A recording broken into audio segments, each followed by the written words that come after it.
Buddy, you want to share? One more. I'm Rob. That was over. Okay. Looks like everybody's made their way in the door. Call the order. Appletown Valley of Appletown Council meeting. Apple Valley. Town. We call on Mr. Sarah to lead us to pledge allegiance. Join us, please. I pledge allegiance to the flag of the United States of America and to the republic for which it stands, one nation, under God, indivisible, with liberty and justice for all. Thank you. Declaration of conflict of interest. Any?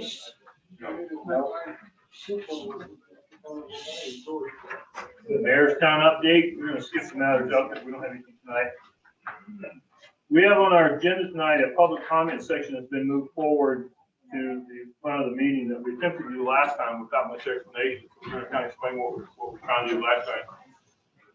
Before we do, I failed to recognize our two police officers from our sheriff's department here with us tonight. We want to thank them for their support. You guys never get enough credit for all you do. So last meeting, we attempted to open up a public comment section prior to any action being taken because we wanted to give everybody an opportunity to talk about the Maricopa position being appointed by the county council. Before we get into that, we're going to invite Mr. Guzman up to explain the procedures of this and what it is we're attempting to do. You would, sir? Mayor and council, the statute that governs your selection tonight is Utah Code Annotated 20A-1-510. I had a question posed to me today, so I'll just put that out there right now on whether there could be an election, a special election. Statute does not allow for that.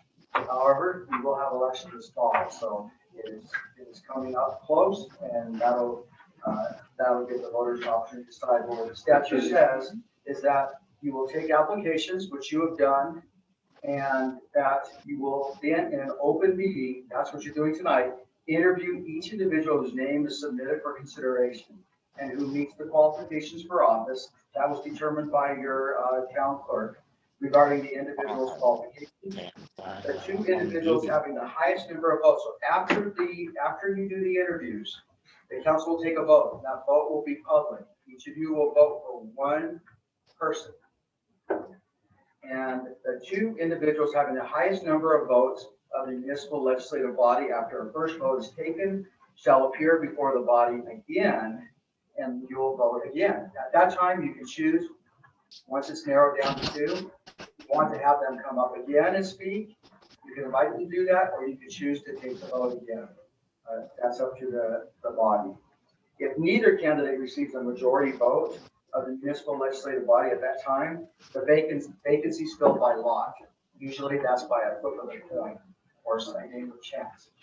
So there might be, somebody might have a deck of cards with them tonight, and you might want to try that too. So, but if you get to choose that manner, hopefully it won't come to that, and you all can make a decision.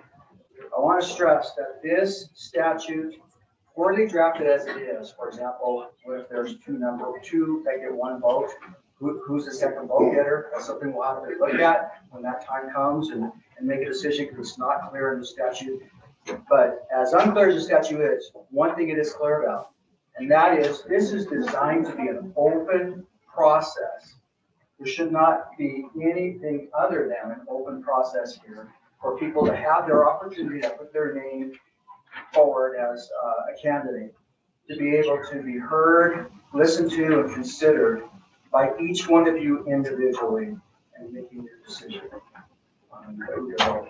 Thank you. So are there any questions? I don't have any questions. I did want to comment the open meeting portion of your statement. I know that I have been, and I'm pretty sure a couple others have been contacted numerous times by both other candidates and public trying to discuss the mayoral candidates as well as the candidates themselves contacting us, trying to discuss with us. I have avoided and not responded to any of those. I believe everybody else has to ensure that simply didn't go on. Everybody good with that? Okay. In the open comment section, we're inviting you to a 1-minute comment section by each individual because there are so many people here. Again, what we were attempting to do last meeting, which I poorly did, was to open up comment prior to the council taking the action on mayoral vacancy. We wanted everybody to have a chance to be able to quickly get up and say something positive about their views and thoughts of a particular candidate. While this is, again, not a vote, this is an appointment by the town council. We did want to find some way to open that up to the public, though, because I think we're all residents here and we should all have a voice in saying that. We are going to encourage you to keep it positive and keep it under minutes. These are kind of tough guidelines because this is really isn't a statute for us to follow on this. So we're going to ask you to, again, just keep it limited to a minute and keep your comments positive. This isn't a session to open up about complaining or et cetera, and ask any questions of the council. With that, I think we need to move into a motion. Is there a motion made to open up a public comment under those guidelines? Second, vote beginning with Aye. Aye. Aye. Aye. Carries 4-0. We'll now open up for public comment. Please come forward and state your name and your address. And we met you last time, and I apologize, I can't remember I you. hope you get sick of me here. Kathy Stoker, 1536 Mount Zion Drive. I have a request and a question and another request. And my first request is that I would feel better if another councilman conducted this meeting and avoided the conflict of interest for these interviews. A question is. Can I just interject? You're absolutely right, and I will not be conducting. Mr. Sayer will be conducting. Upon the completion of the public comment section, I will be stepping down to the audience. Okay. Question is to each councilman is this the first opportunity you've had to interview the candidates, meeting them, talking with them, having a feel for them and what their goals might be to make a good, intelligent decision? And so I request that before you vote, that maybe each council member would comment on how they see the pros and cons of each candidate as they see it. Is that a Fantastic. good thing? Thank Each you. one of you, what are the pros of each person, the cons of each of our is there 4 candidates? Okay. 4 candidates? Yes, there is. Okay, that's what I would have to say. Thank you Thank very you. much. Great questions.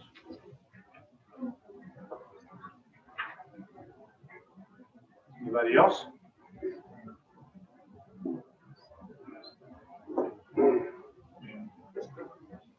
Good evening, Mr. Pate. John Pay. I'm probably one of the old, if not the oldest guy here. I moved here 26 years ago, and I've seen all the problems that's gone on through the different mayors. I voted for a couple of them. We didn't solve any of the problems. Of course, all of you know the main problem here, you can talk all you want, but there's not enough water here to do all the development they want to do here. Now, they say they got the springs out there, but when they start developing in this valley, there will not be enough water, number one. Number two, these roads. I've lived on a dirt road over there for 26 years, breathing that dust and dirt. And we're probably one of the only towns in Utah that don't have their roads paved. We've gone over that a lot of times. Now that's number two. Number three, right now, I know a lot of you, but you know my wife, Joan, a lot of you. I'm not very happy now. She's It's been our worst year. She's got eye cancer. She's dying of cancer. We got hospice coming tomorrow. So I might have to sell my place.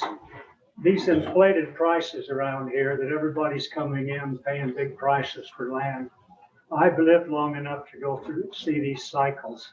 It's not going to keep going up, even though Utah is one of the fastest growing places in the nation. It will go down again. The people that pay more than the homes are worth and the land's worth, they're going to lose money.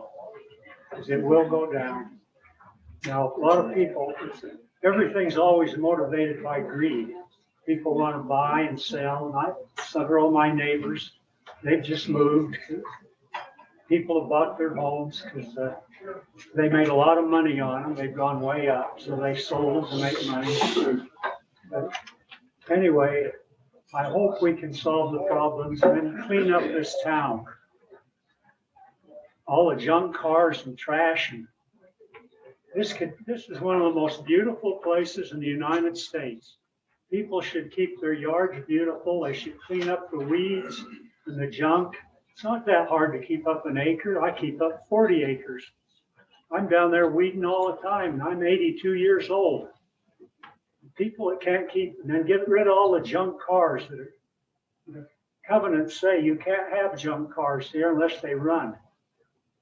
Now that's what they need to do if they want to make it a beautiful place. It is one of the most beautiful places in the world here. Thank you. Patty. Please come forward.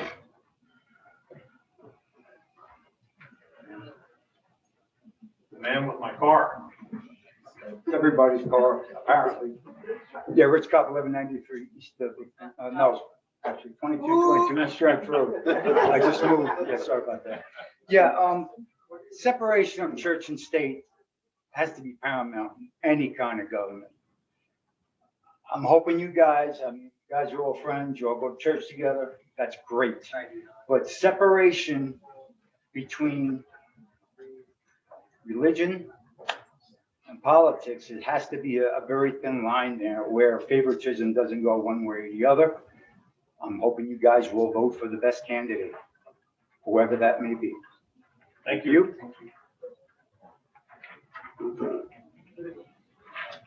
Board. Roger Ashmore, 2125 South State, Apple Valley. I've been here for 12 years. Was on the town council for 4 years. Part of the planning commission, fire department, roads committee. And yeah, I did my time, 8 years.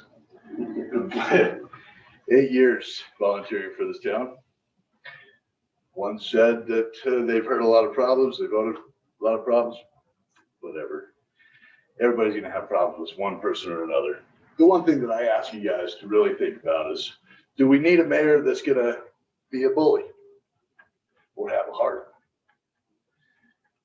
Are we going to have somebody that is going to sit in that chair and think of the community as a whole? Somebody that loves this community as a whole, and not just by putting their neighbors down just because of the way they live. Some people have their hardships. Some people are better off than others. We need to accept that and live together as a community. We need somebody that can take the bullying that happens in our community on a regular basis. I was part of the town council for 4 years. And the bullying still has not stopped. We have lost 2 great mayors, Mary Reap, Marty. Great people, good people. I lived next to Mary for 4 years before they went to Florida, I think that is. Great people. But the bullying in our town really needs to stop. And we need to have somebody that has a good, strong backbone to be able to take care of that or be able to take it. All right. I love this town. I've been here for 12 years. I don't plan on going anywhere. I plan on building my farm up and continue going the way I'm going. And I love to see my neighbors doing what they can, how they can. Not being told they need to do it one way because one person thinks it needs to be done their way.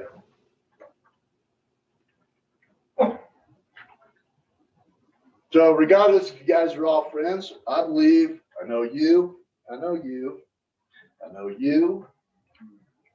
Paul. I've heard about you, haven't had the pleasure to sit down with you yet. I live in a colorful house. But I believe since you're up here, you've got one of the hearts that believes in this town and the direction it's going. Development is going to come regardless how much water we have. Government figures out how to get the water to you. That's their job. That's what they do. So they're thinking of the people as a whole instead of only one single individual and trying to make that one person happy. They're trying to make everybody happy. And one person to another, they're not gonna make one person happy or the next. But as a community, we need to stand together and be a whole instead of putting our neighbors down and complain about how they're living. Me, I wish I had a $10 million house. Who doesn't? Right? We do the best we can with what we've got. Thank you. Thanks, Roger. Thank you, Roger.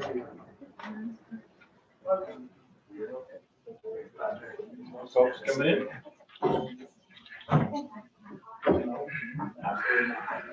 Anybody else? Please come forward.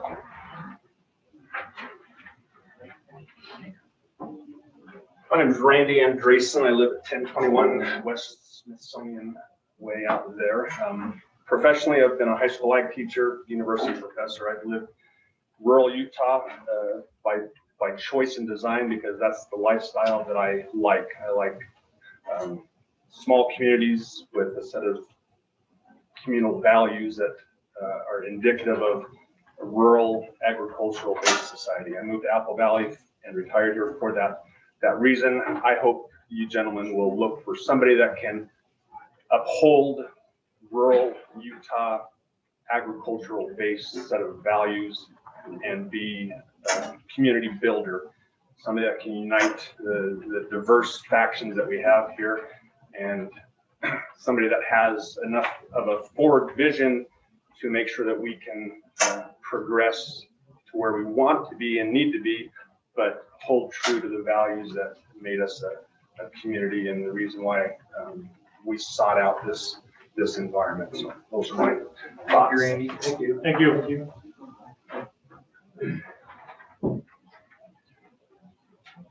Anybody else?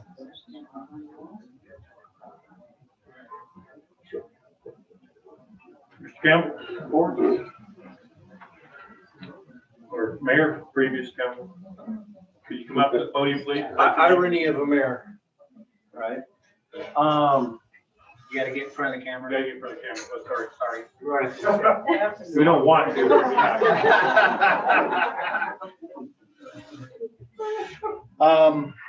Apple Valley is an amazing place. I respect you all. You all have a tough decision to make. A decision that's usually made by vote. So, and in that process, obviously it will happen later this year, as Mr. Guzman has alluded to. Apple Valley is a unique place. It's views, it's vision, it's people. There's a lot of great people in Apple Valley. A lot of really strong people, opinionated people. And the challenge of the mayor is going to be, as Mr. Ashmore had alluded to, you really need to bring a community together because it is divided. It is a battle. Are you going to be able to do that with everybody? Absolutely not. Or are you going to be able to do that with the majority? Are you going to be a warm heart? How is it going to be?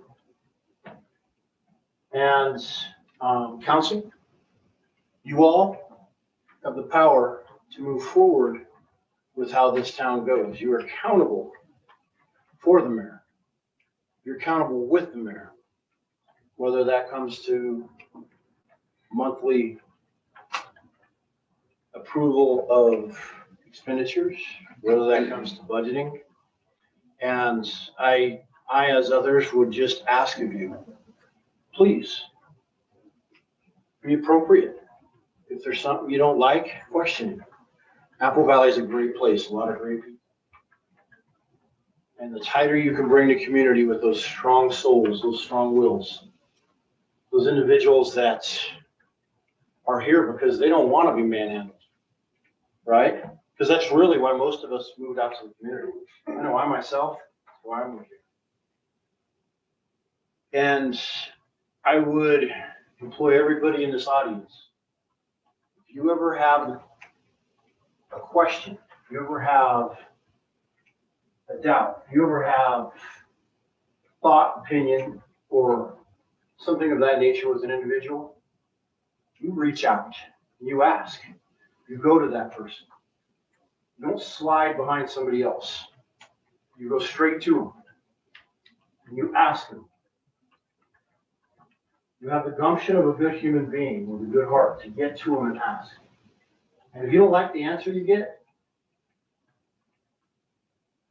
go to the other council members and start getting an answer. Whether that's a council person or if that's a person in your community. Go talk to them. We live here together. We may have to fight fires with each other, right? You never know. You've got a tough community. It's a great community. And if the willpower of all the individuals here in this room and of the community can come together, we will elevate. We will lift. We will step up in our community. Council, you got a tough decision to make? Thank you. Hey, Robert, I know everyone knows who you are, but we can state your name for the recording. Robert Campbell, 1297 Apple Valley Drive. So I gave the right address, Rich. Anybody else?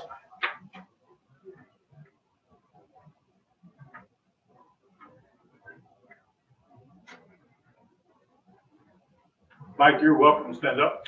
I'm not sure why Michelle doesn't want you to, but I know she's the boss in the family, but you'll have ample opportunity to address the council in your interview as well.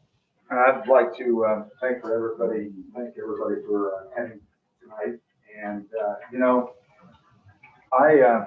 I've been here 12 years as well. And I think that Mr. Detto has known me for a great number of those years. All of them. I've known Robert Campbell and Maria for a great long time. Words are cheap, I had long conversations with Mr. Campbell about his occupying the mayorship. Very disappointed. And I got more disappointed when our side of the road out here, people are walking, enjoying their lives, and these things that city ordinances that are changed and developments without any consideration whatsoever. Now, there may be a few that got a nod or two about, maybe that'll be all right. But we walk our dogs, we jog. I don't know of anybody that's come and asked me about the increased traffic on Apple Valley Drive at in excess of 50, 60 miles an hour. It's everyday occurrence. Mr. Campbell and Maria have this, soft shoe approach of the development. And I feel like, I'm sorry, who's addressing me? I am Paul Anderson. Your minute is up. We want this to be a positive thing. Oh, I'm being very positive, Paul. I mean, if you let me finish. I disagree. Well, I'm sorry you disagree. Was there a time on my time? We'll give you a minute. Hang on.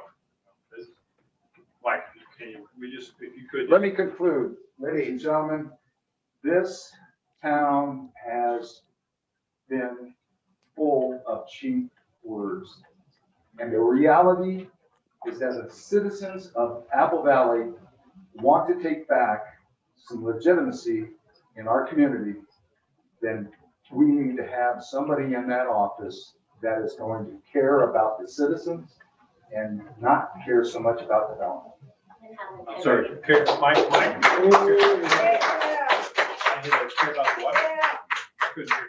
Development. Development. Hi, can you say your name? Oh, my name is Mike Beals and I live at 1687 North Apple Valley Drive. Thanks, Mike. Anybody else? Anybody online?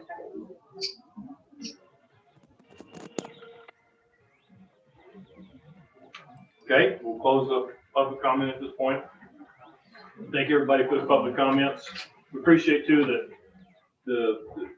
these are passionate conversations and these are passionate issues. We really appreciate your demeanor. We appreciate your time and your concern. These are issues that need to be concerned.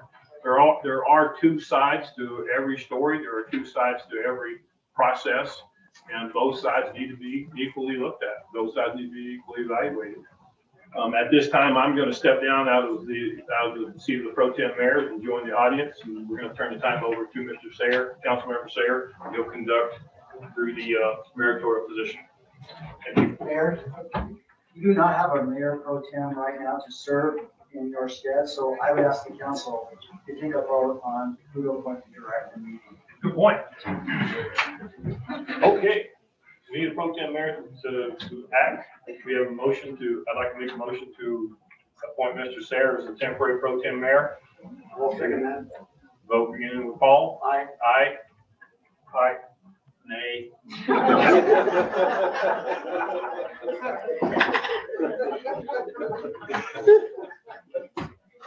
tried.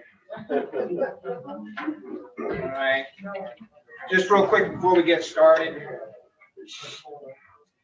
I was the guy that asked if we could actually have a citizen vote on this. I can tell you right now, the seat's on fire, and I know everybody else is probably the same way. I've been tossing and turning about this for weeks. It hasn't been easy, and I'm first of all sad that we did not have a candidate night where the community could come together, like the lady was saying, when we could have had the time to listen and talk, and the citizens could have asked them questions, and the council. That's the first thing I'm sad about. In order to get out of this devious situation that I feel I'm in with only 2 weeks sitting in the hot seat, I was the one that reached out and asked legal counsel if we could to a vote to the community. Unfortunately, that wasn't possible. I thought I found a way out of this, but no such luck. So with that, I think it would have been beneficial to have the meet the candidate night, and that did happen. Thus, it falls to us, the town council, to make a decision on who we think is going to be the best candidate for the mayor position. Knowledge initiates, wisdom guides and tempers. Wisdom is the correct application of knowledge. Wisdom and prudence go together as companions. Prudence means good judgment or common sense, and is the quality of assessing things correctly and making a sound decision in light of the circumstances and persons involved. Prudent judgment is not hasty or unfair. It requires strength to refrain from contention and disputes with arrogant and contentious people. When we feel strongly that we are right, or we are firmly convinced, never been convicted, someone else is wrong, it is difficult to bridle our tongue and meekly persuade without contention. In my house, you're allowed to disagree appropriately or don't disagree at all. I hope that applies here with everybody, all of us. Know that whoever is selected to become the mayor, we will support and work with him or her to serve this community. Later this year, you will all have your opportunity as citizens in Apple Valley to vote on who you want to be the next mayor of the community for their time appropriated. Until then, let's remember that we are a diverse community, one in which there are many differing opinions. May we all practice diplomacy and statesmanship as we go forward together. That said, I'd like to call up Mr. Peel first.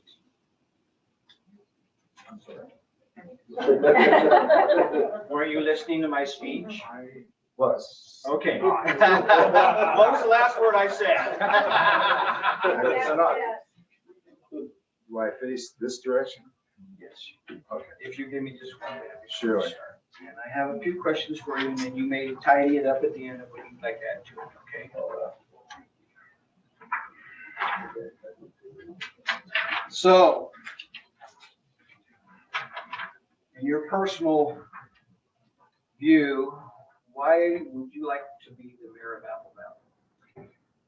Well, Mr. Sayer, I've lived here 12 years, as I stated earlier. And what I've witnessed over those 12 years is a separation of confidence in the town. I do a great number of business affairs in St. George. And I just got very disappointed in the opinions of others about our township. And do I want to be mayor? I think with my business background and leadership, I think I can bring some guidance to the council. I think that I am a very passionate person about residents here. All of the folks on our side of Apple Valley Drive, we work together. It doesn't matter how much money you have or what style of house you have. If there's a need and you need my help, or if I can rally people to come to the aid of another residence, that's what I've done for 12 years. And I'm proud of that. And so I think that I can help, and I'm willing to do that. You kind of went over a few of the questions I asked already, but I'm going to ask them all anyway. Okay. That's okay. It's okay. Just to make sure that I am equal in all terms here. Good. Why do you feel you would be the best candidate for mayor?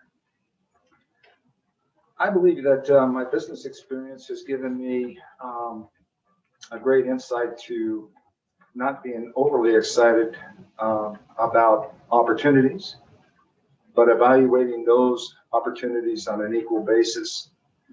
The residents of Apple Valley are faced with a lot of challenges, and I feel that, you know, there's alternatives to a lot of those challenges. And I believe that the reason that I'd make the best candidate is because I believe that I feel more passionate about every single resident here and the needs of the community. What skills and abilities do you have that would help you be an effective mayor? Gosh, well, I dress nice. I had to take my jeans off to put this on, but I ran several companies and continue to do so. As a profession, I'm an artist, a metal sculptured artist. And I believe that that's given me a real insight to a lot of different opinions. You know, that when you're an artist, you're trying to make other people happy. It's not necessarily the importance of monetary reward. My background in business, I basically was responsible for a Japanese company living in Austin, Texas. I built Timberwolf Lodge in Alaska, raised my boys there. I'm most proud of the two American boys that I have that are the most wonderful men on the planet. And so at the end of the day, I have a conscience. I have a duty to do what's right. I was brought up in the church, and I felt that because of that, it's made me the man that I am today. If you become mayor, what are your short-term goals in the next 90 days, and what would your long-term plans be? Short-term goals. Well, I believe the short-term goals would be to know quickly as I could to know every single resident here. I know a few of you, and believe me, with the words that were spoken earlier, this is a great community. It's got some wonderful talent. We've got an opportunity here, and I'm very passionate on the short term to hear every word from every resident. On the long term is to really evaluate the benefits of development and what impact that would have on the residents here. That would take some doing. We've got a lot of challenges here, but my door would be open 24/7. And I think more importantly, for the long term, is I would seek the advice on a separate body of governing outside of the council, because I want to hear what the residents have to say, instead of maybe sharing the same ideas with the council. And so that would be my long-term goal. Okay. What current issues are you concerned about, and what will you do to solve those? I think the concern that I have first and foremost would be the financial situation of our community. You have a big checkbook? I have a checkbook. But I think that there's a lot of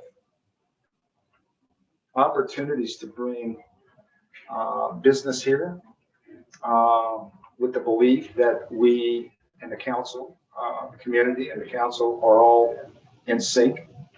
And I believe that we can move forward as a community to guide our township to where it could go.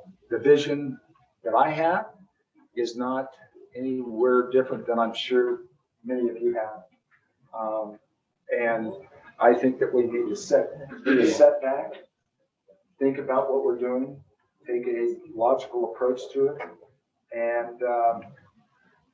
And if there's development that makes sense, I want to hold those developers to a set of responsibilities with performance bonds. Nobody comes into our community without having the wherewithal to do what they say they're going to do, and then to monitor every step of that way.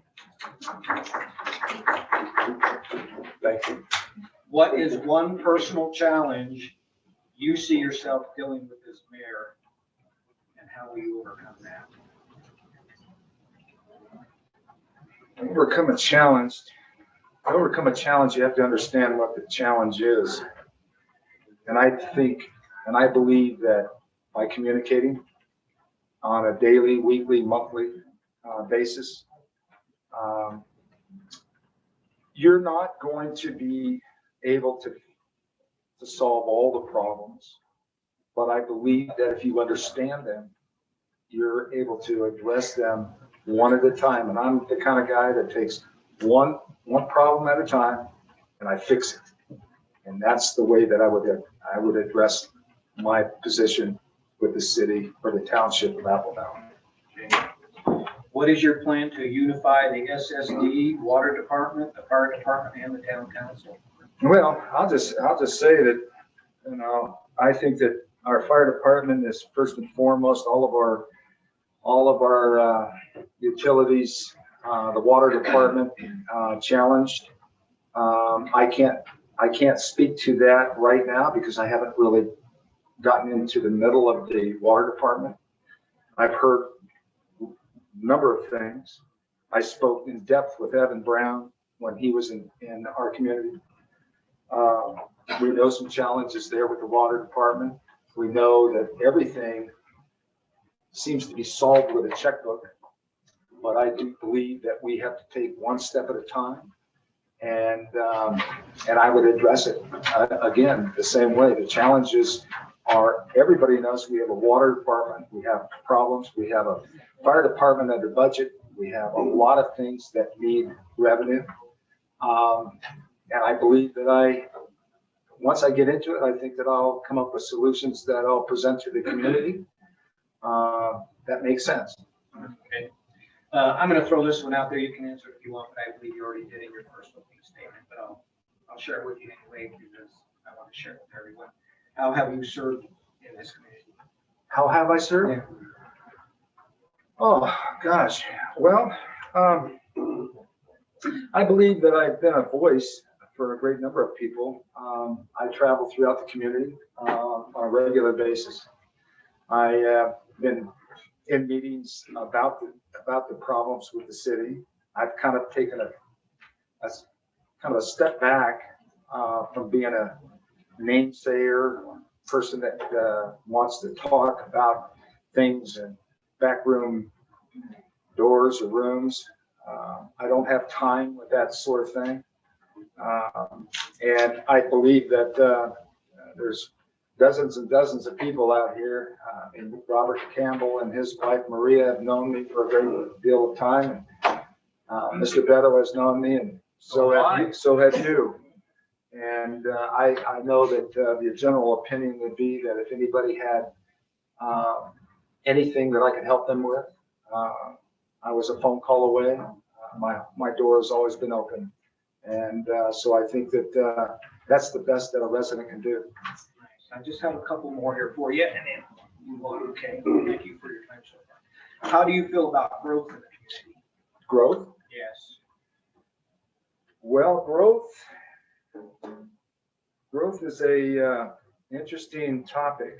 You need certain growth, controlled growth, which I'm a part of, well-planned growth, which I'm a part of.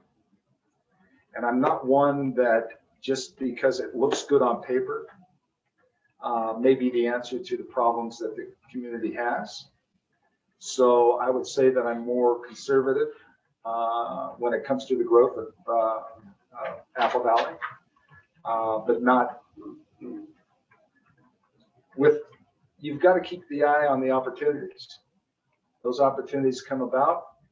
I want to see how they impact the community. I want to see how they impact the residents, and then collectively make a decision on what's the best path for the residents first. If you become mayor, you will be taking an oath to support, excuse me, uphold and defend our Constitution. How do you plan to do that?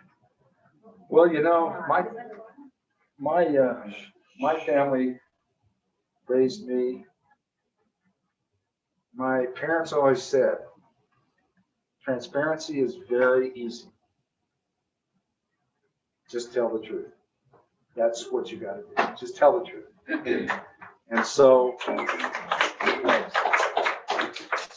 as I look at upholding my word, upholding the Constitution, I've seen, as we all have, a barrage of news media outlets that tells us lies every day.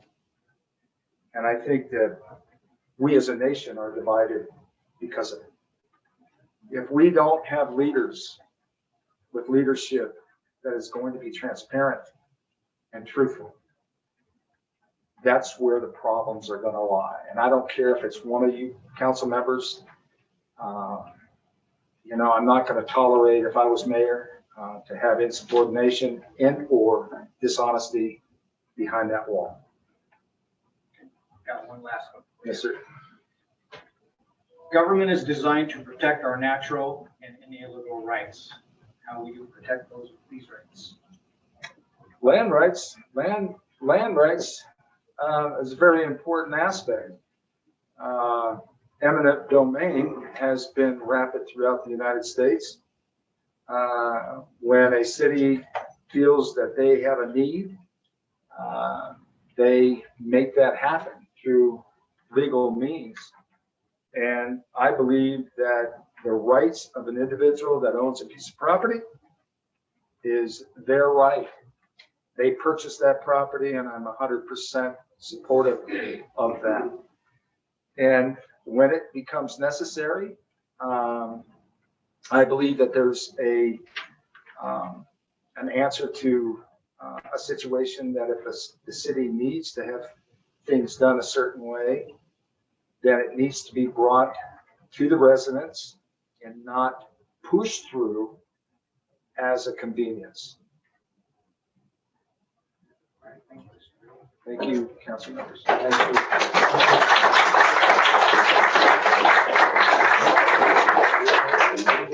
Mr. Osowski, if you would like to join us. Sorry. None of the other council members asked me a question. Oh, I'm sorry. Did you have any? I meant to ask that. I got so excited, I was ready to see Richard. Okay. I think he was quite confident. Okay. All right. Yes, Richard? Thank you. I appreciate you inviting me to this and having the opportunity to kind of give a few points. We're using this as our get to know the candidates. So, sorry it's gonna take so long, but we want to know all about you. So. Okay, I think you do, but we can Well, explore that a little more. Well, yes, and I probably pretty know everybody, pretty much everybody in this room actually, and everybody that's running, so that's good. Why would you like to be mayor, Richard? Well, I guess I've been here 12 years now, moved here in 2009. I went through 3 mayors, 1 full term, 2 of them couple term. I think I've seen some things that is not best for this community. It's my land, I can do as I please. And to a certain degree, that's true. But everybody's got to be fair to everybody. And it's true, money's no issue. It's what your neighbor does that affects everybody. So by being mayor, I would like to see some more transparency and people kind of working together. I've been out in the field quite a bit for a couple of years, and everybody needs a break. But on the same token, you need to make sure everybody realizes what the other person is doing and not do anything behind anybody's back. You got to be straightforward. And the transparency is missing. And we are divided. This town is divided so bad, and I've seen it. And you don't have the people volunteer for positions. And I've seen a lot of favoritism. And it reflects on a lot of other people. And nobody wants to come in here anymore. These meetings, I'm glad to see there's such a crowd here. This is important. This mayor is going to affect the most important part of this town. And respect is what we want. Apple Valley does not have the respect. We need to kind of go in a different direction. So everybody's involved, not only development, but the residents themselves. They're not involved, they just complain. And you have a thankless job, but it goes with the territory. So I'm not a quitter, never have been. You got to ride it out. And I think the town can come out in a good light. We're not favored respectively in a lot of places. Basically, we just got to be fair to everybody and get them more involved. Agree. Why do you feel you would be the best candidate for mayor? I guess because I've been out in the field, and whether you like me or you hate me, I'm honest, and I'll just tell you the way it is. And I think my door is always open, and anybody that feels they want to talk to me or voice a complaint or voice a compliment. You'll get more complaints when you get compliments, but complaints serve a purpose. I would think that people need to realize they can come in and talk to you without, they come talk to you and nothing gets done. they feel like it's useless. They don't get involved anymore. The people here in Apple Valley are very smart, and there's a lot of qualified people. You look at your office here, you got one person left in your office, Taylor. Everybody else has quit. There's got to be a reason why they quit, not because of sickness. John just quit, and we've been over backwards to help him, and he still quit. It's on Taylor's show. You had a lot of good help in here. They're gone. So I feel there's something missing. What it is, you just don't know until you get out in the field and talk to people. The previous mayor, I asked him to go out and talk to people. You know, there isn't a person in my neighborhood of Gooseberry, whether they like me or not, that I haven't been to their house. And I'm willing to face anybody under any circumstances. And the thing of it is, even though my age is 77, I'm still pretty active in the community. And I'm outside all the time willing to talk to anybody, but I don't have anybody coming to me. For somebody that's been code enforcer for almost 2 years, surely there would have been some complaints. But the town feels like it doesn't do any good to complain. And if somebody wants to yell at me or criticize me, they're more than welcome, because that's how we're going to grow. Okay. What skills and abilities do you have that would help you be effective? I think my most valuable skill and my not so valuable skill, you need to know both sides in order, because to be a leader, you got to know your things you're not qualified yet.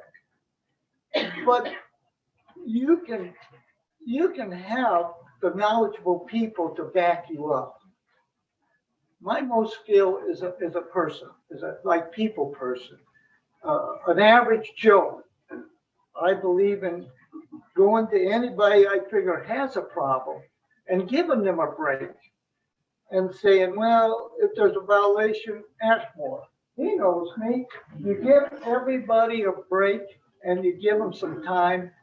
What I found out, people don't realize this is a town yet. They don't know there's certain things they got to do, whether it's a permit or stuff. And that's where my knowledge is on dealing with people and finding the right people for the job. And if you get these people involved and they know you're honest, they'll come beating at your door to help. Unless this town pulls together, it's never going to grow right. Thank you.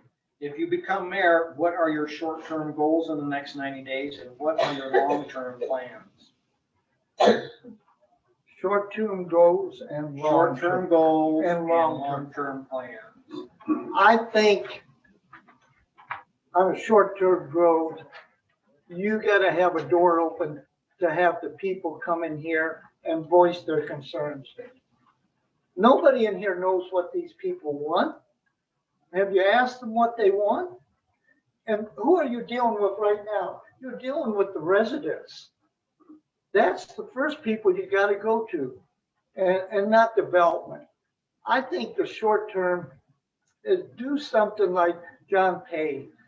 I know it's probably not in the budget, but I've seen the budget. There's some money for some roads. Take care of your infrastructure first, and development will come. Even though this is hard times, developers have money. Believe it or not, they have money. I come from Las Vegas, and there is a lot of money with the people that can develop. I think we need to stick to a development plan and make sure the developer follows it, and don't let the developer dictate their own plan. So I think you need to take care of the residents and the infrastructure first, and the development is coming your way whether you want it or not. What current issues are you concerned about, and what will you do to solve those? You know, my concern issues is with Taylor. and her office. She has no help. I've been in there many a times, maybe with nuisance complaints and grammar requests, and I hate to keep her so busy, but she needs help. She needs qualified people back there that care and that stay with her.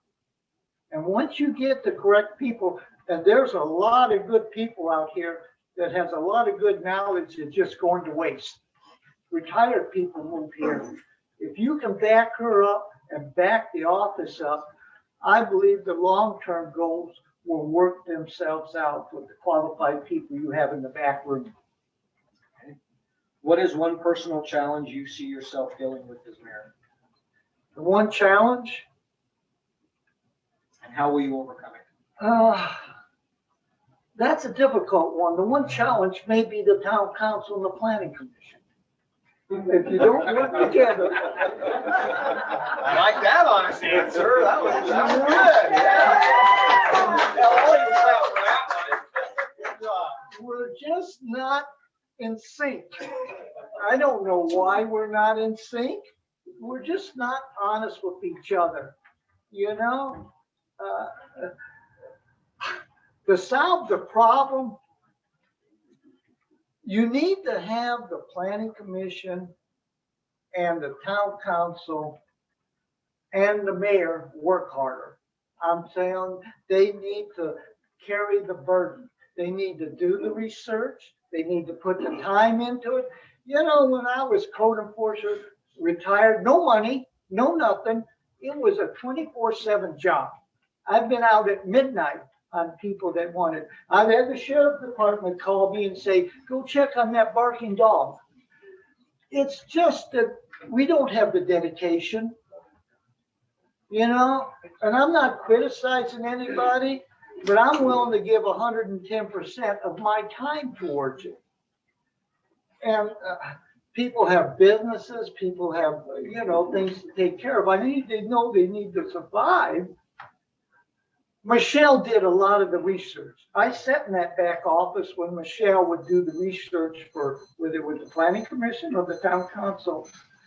They need to also do the research as long as the mayor does. So cooperation and bringing in the residents in to help, and nobody helps anymore. Nobody really cares. You get into Gooseberry. I got 2 people from Gooseberry here. I could go to every door, and I've made some phone calls tonight to ask people to come. The 3 people here, and I'm glad to see them. But how many people live in Apple Valley? And this is a good house. We should actually, if people cared about Apple Valley, all of us should be sitting in that next bay full. How do you pull those people together to get them in here? That's a challenge that takes time and effort. And you know what draws them in? Results, and showing that you really care and getting out there and knowing people, just knowing your neighbors. Now, I go to everybody's neighbors, and some of them kind of shut the door on me, but I'll tell you truthfully, you know, a few of them, you know, I would prefer a person that would cuss me out, honestly, but I know what he's thinking, than somebody that just stands in the background and does nothing and could care less. That's your biggest challenge, is pulling Apple Valley together with everybody involved before you're going to accomplish anything. What is your plan to unify the SSD water, fire department, and town council? To unify. I think Dale Harris and I think they're doing a good job. Unify them. First, we got to have water. Secondly, we shouldn't rely on impact fees to support the water company. That was an issue with Mosier, and it was an issue with Marty. Unifying them. The problem is money, of course. The fire department doesn't have the equipment. I believe they have a truck that's still not doing the job they could earn for paying for it because they don't have the parts for it to make it capable so they can rent it out. If you want to unify both entities, I think you need to not do it only yourself. You have to get those entities involved. Now, I've talked to Junior and I've talked to Dale a number of times, and they're not really pulling together to do the job, but they're dedicated.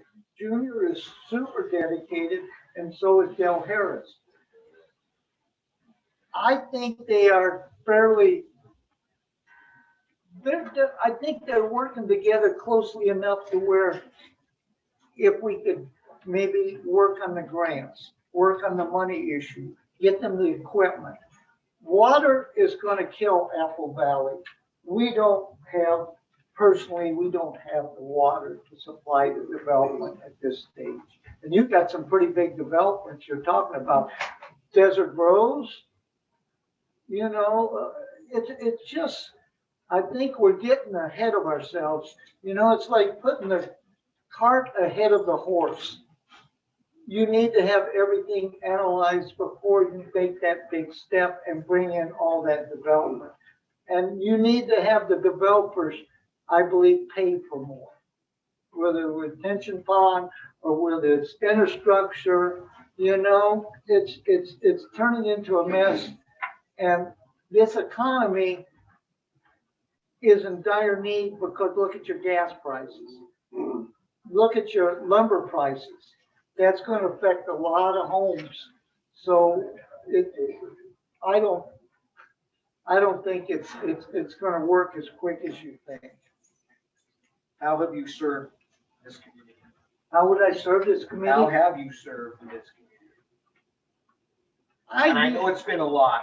Try to summarize it. Sorry, Richard. That's fine. I don't take anything personal. Okay, all right. You know, that's one thing I do. I'm not thin-skinned. And how could I, you said as far as serving the community? Yeah, how have you served? How have I served it? I could go into code enforcement, but that may not be a good thing to do. That we'd be here all night. Yeah, I know. That's what I said, you gotta just summarize it for us real quick. I know you've done Okay, a lot. volunteering. I was willing to volunteer to do anything. But just on a side note, that volunteering deal, a lot of people got messed over on it. There was only 2 people that this last administration of the last mayor accepted. That burnt a lot of people and that snowballed. So there was people overlooked that volunteered a lot of hours. I volunteered a lot of hours. You go for what we used to do as a town, and it helped the ice cream sociable, the firework display, which we had people here. You don't see that no more because of pandemic. But the people that volunteer with Mosier or with Marty, they thought they got a raw deal because 2 people got medals or whatever, and they got a kick in the butt. So volunteer means, at this point with the COVID-19, is just making sure that you're accessible to people. And what you need to do is the old-fashioned way. You need to go door to door. You need to get the people's opinions.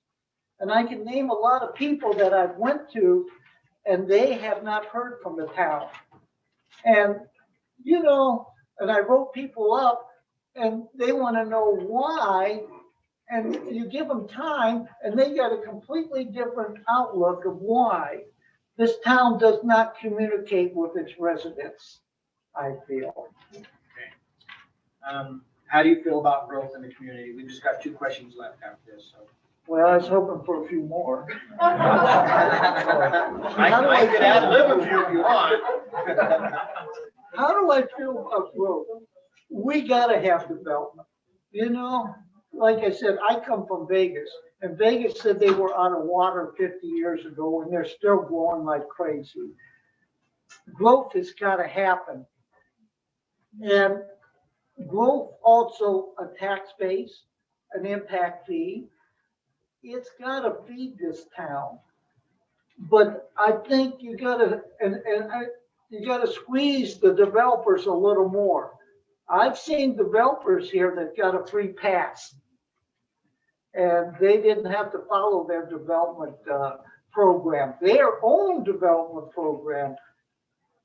Growth is gonna come, but let's try to work and let people know why we can't do anything about the road. John Pay, he's been saying that for a long time about his area, and we have too. I think the growth, you need to watch it closer, and you need to have more people, more developers kind of chip into the pot, and they got the money. They just don't have to let loose. Because why are they here? They're here to make money, and they will make a lot of money. So we need to have them ante up a little more. If you become mayor, you will be taking an oath to support, uphold, and defend our Constitution. How do you plan to do that?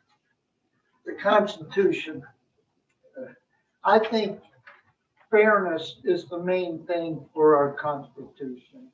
I think treating people fair for the liberty of everybody. Right now, we have not been, I think we've not been doing that for everybody. I think the residents have been overlooked for growth. I think they haven't put their input in. Maybe opening up some type of communication or a flyer or something to the residents to where they can voice their opinion.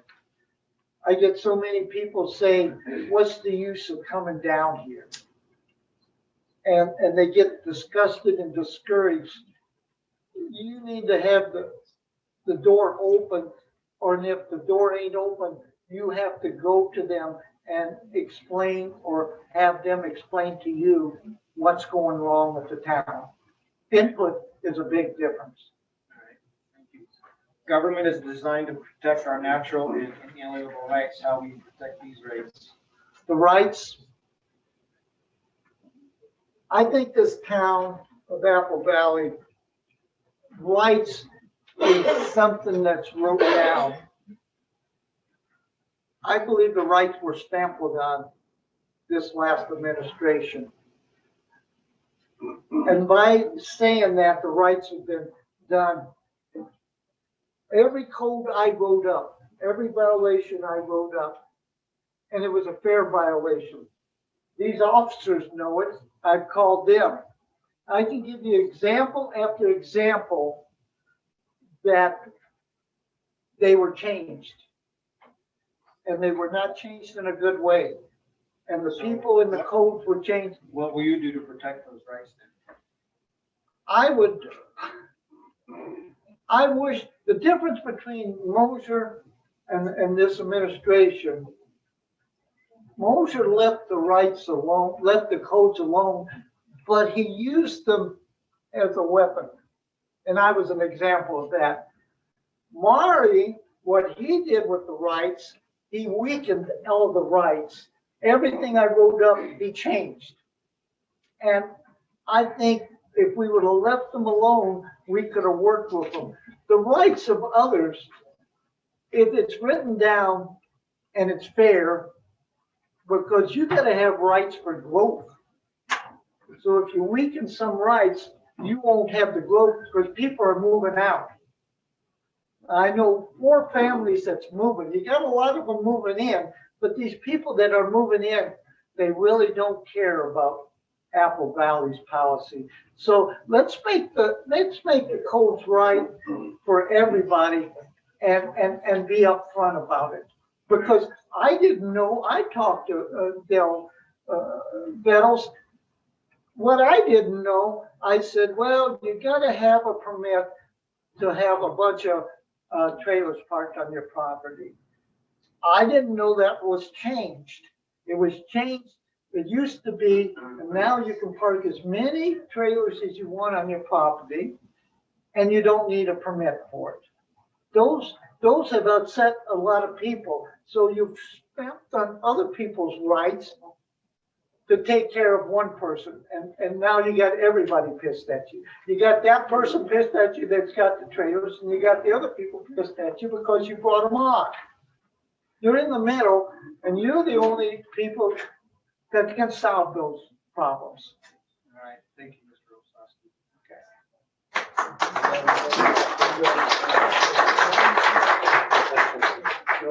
All right, Dina Walters, please come up. Oh, that was third. I'm in charge.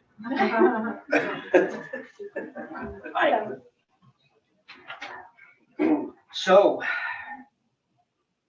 Dina, I think she's ready to roll. Yeah, I may not have to ask anything. She's going. So let me all stop out. you, please, for just a moment.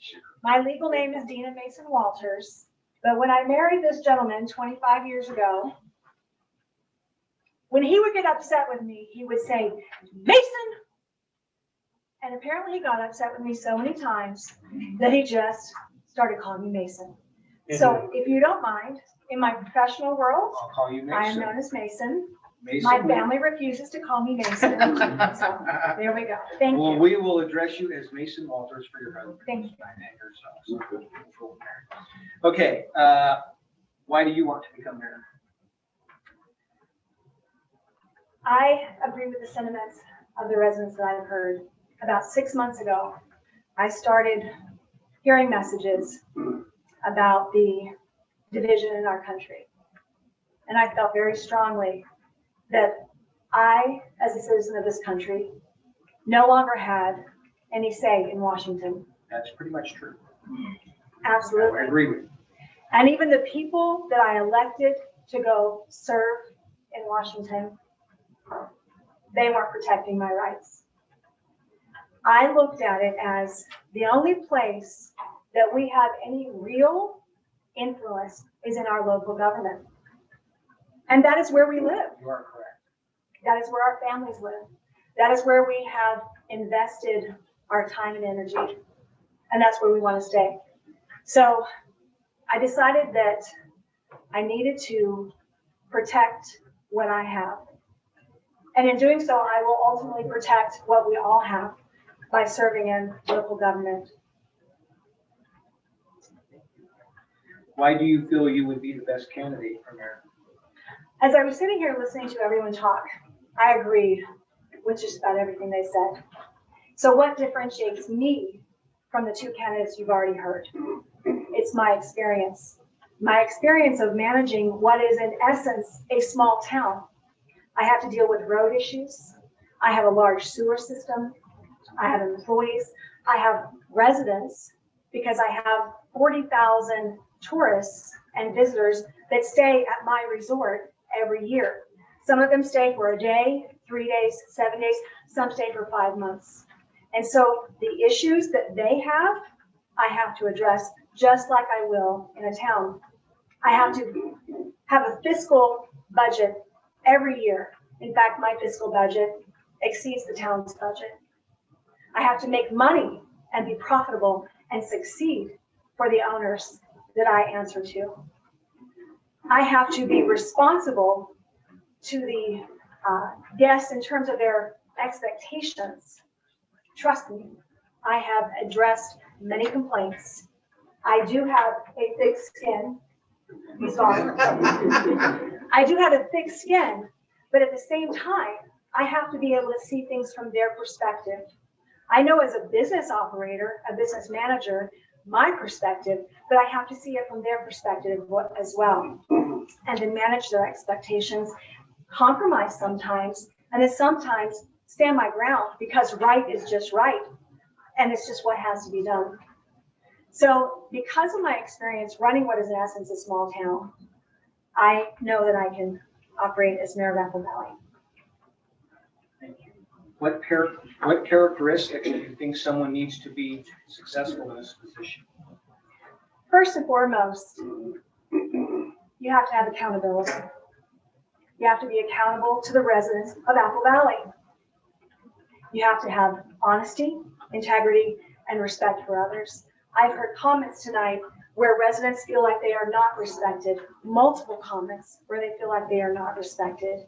Those principles accountability, honesty, integrity, and respect for others are key to be able to lead and positively influence the residents of Apple Valley. If you become mayor, what are your short-term goals like in the next 90 days, and what are your long-term plans? Short-term goal would be absolutely to evaluate the general map. We are talking about growth for the town, and how do we properly manage growth if we don't evaluate our general map? I have worked in the Zion corridor for 20 years. I have seen Virgin, Rockville, and Springdale do things successfully and fall prey to the challenges as well. In Virgin, I've talked to the town officials, and they have already said that they approved way too many lodging developments. We started off with one little restaurant, coffee shop many years ago, but the local residents weren't enough to support that business. So this person who put in their time, their money, their energy, and their heart in building a business failed because they didn't have the support. They didn't have the financial support of a small community. Now we have lodging and we can support businesses. So a general map to determine where do we want businesses to go? What businesses do we want? Trust me, I deal with ATVs all the time at my resort. We probably have 500 to 1,000 ATVs come every year. Do we want ATVs zooming down our residential roads because our general map allowed a business to go in next to a residential zone? No. So general map would be the first thing. The second thing would be learning who these residents are, what their issues are, what their concerns are. I'm a middle child. It doesn't come naturally.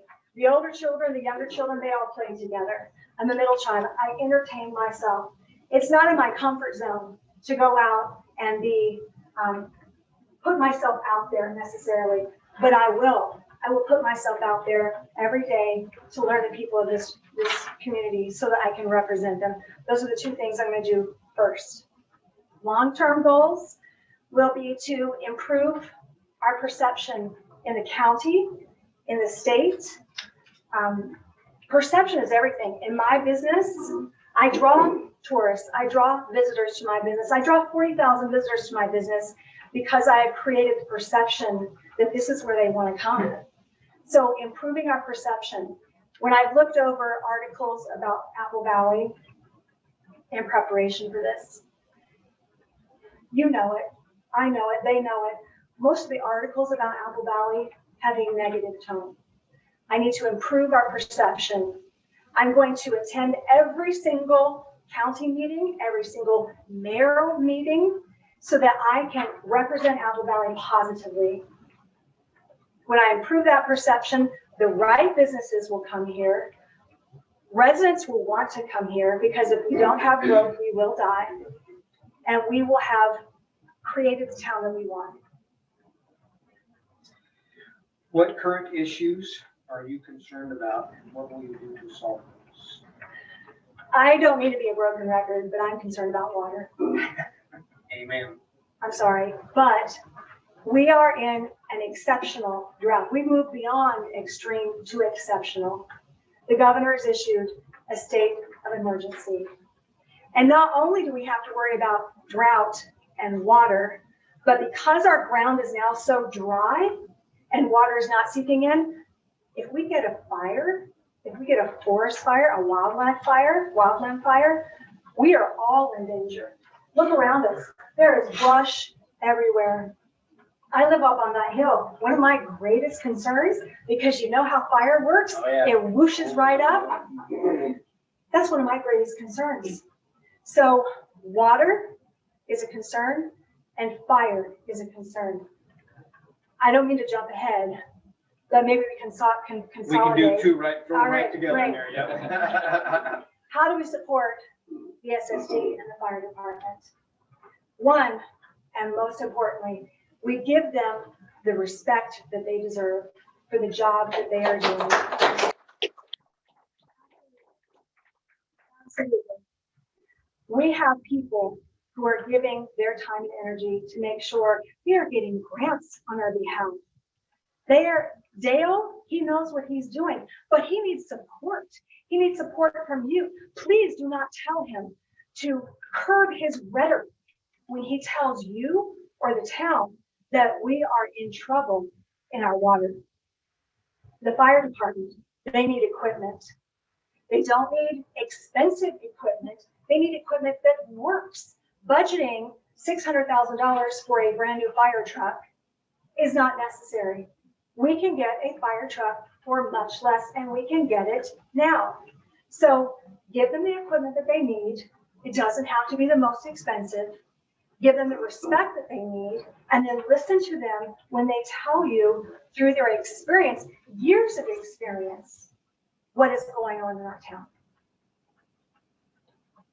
We'll pass these next and we'll go right down to the last few here. How have you served this community? You kind of already answered the other ones. When we moved here,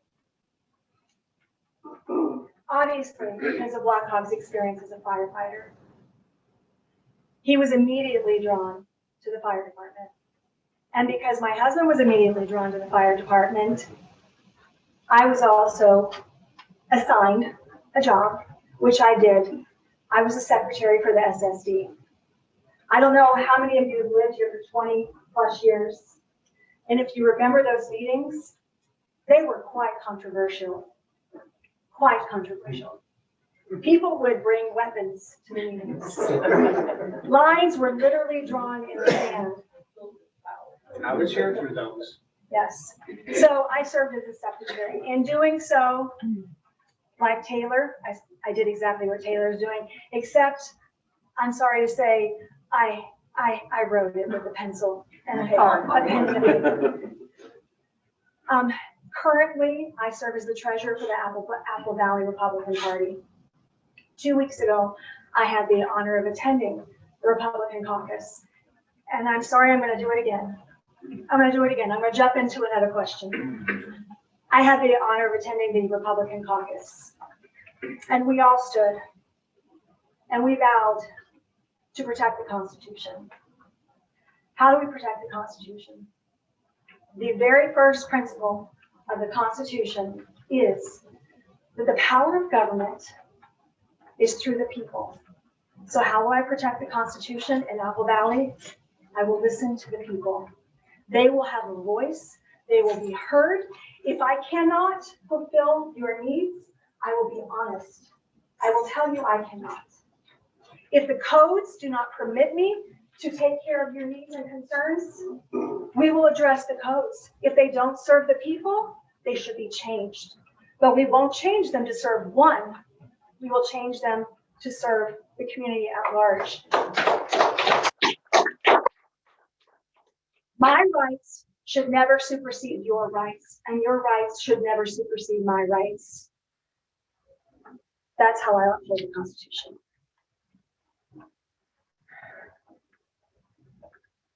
Government is designed to protect our, I don't even know why I'm asking. I already know. But I'm going to ask it anyway, okay? Government is designed to protect our natural and inalienable rights. How would you protect these rights? I just say lock and load. Here's the thing about our inalienable rights.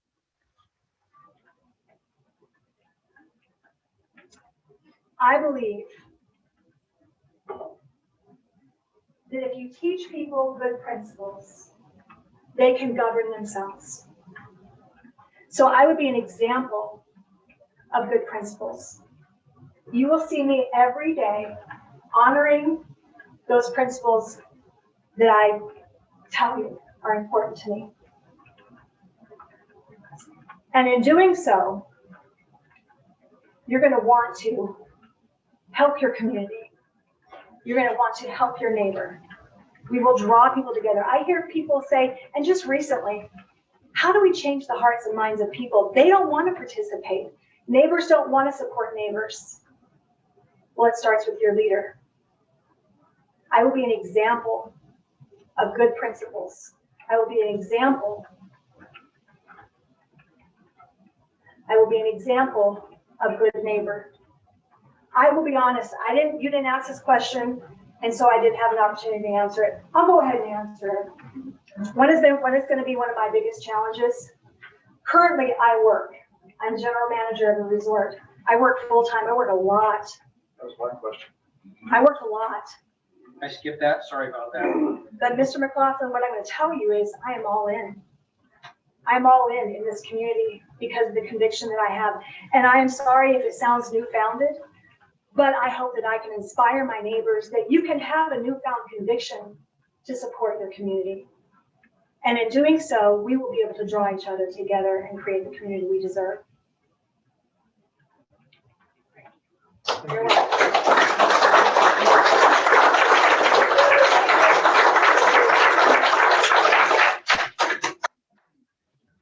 Mr. Del Betto, you're next.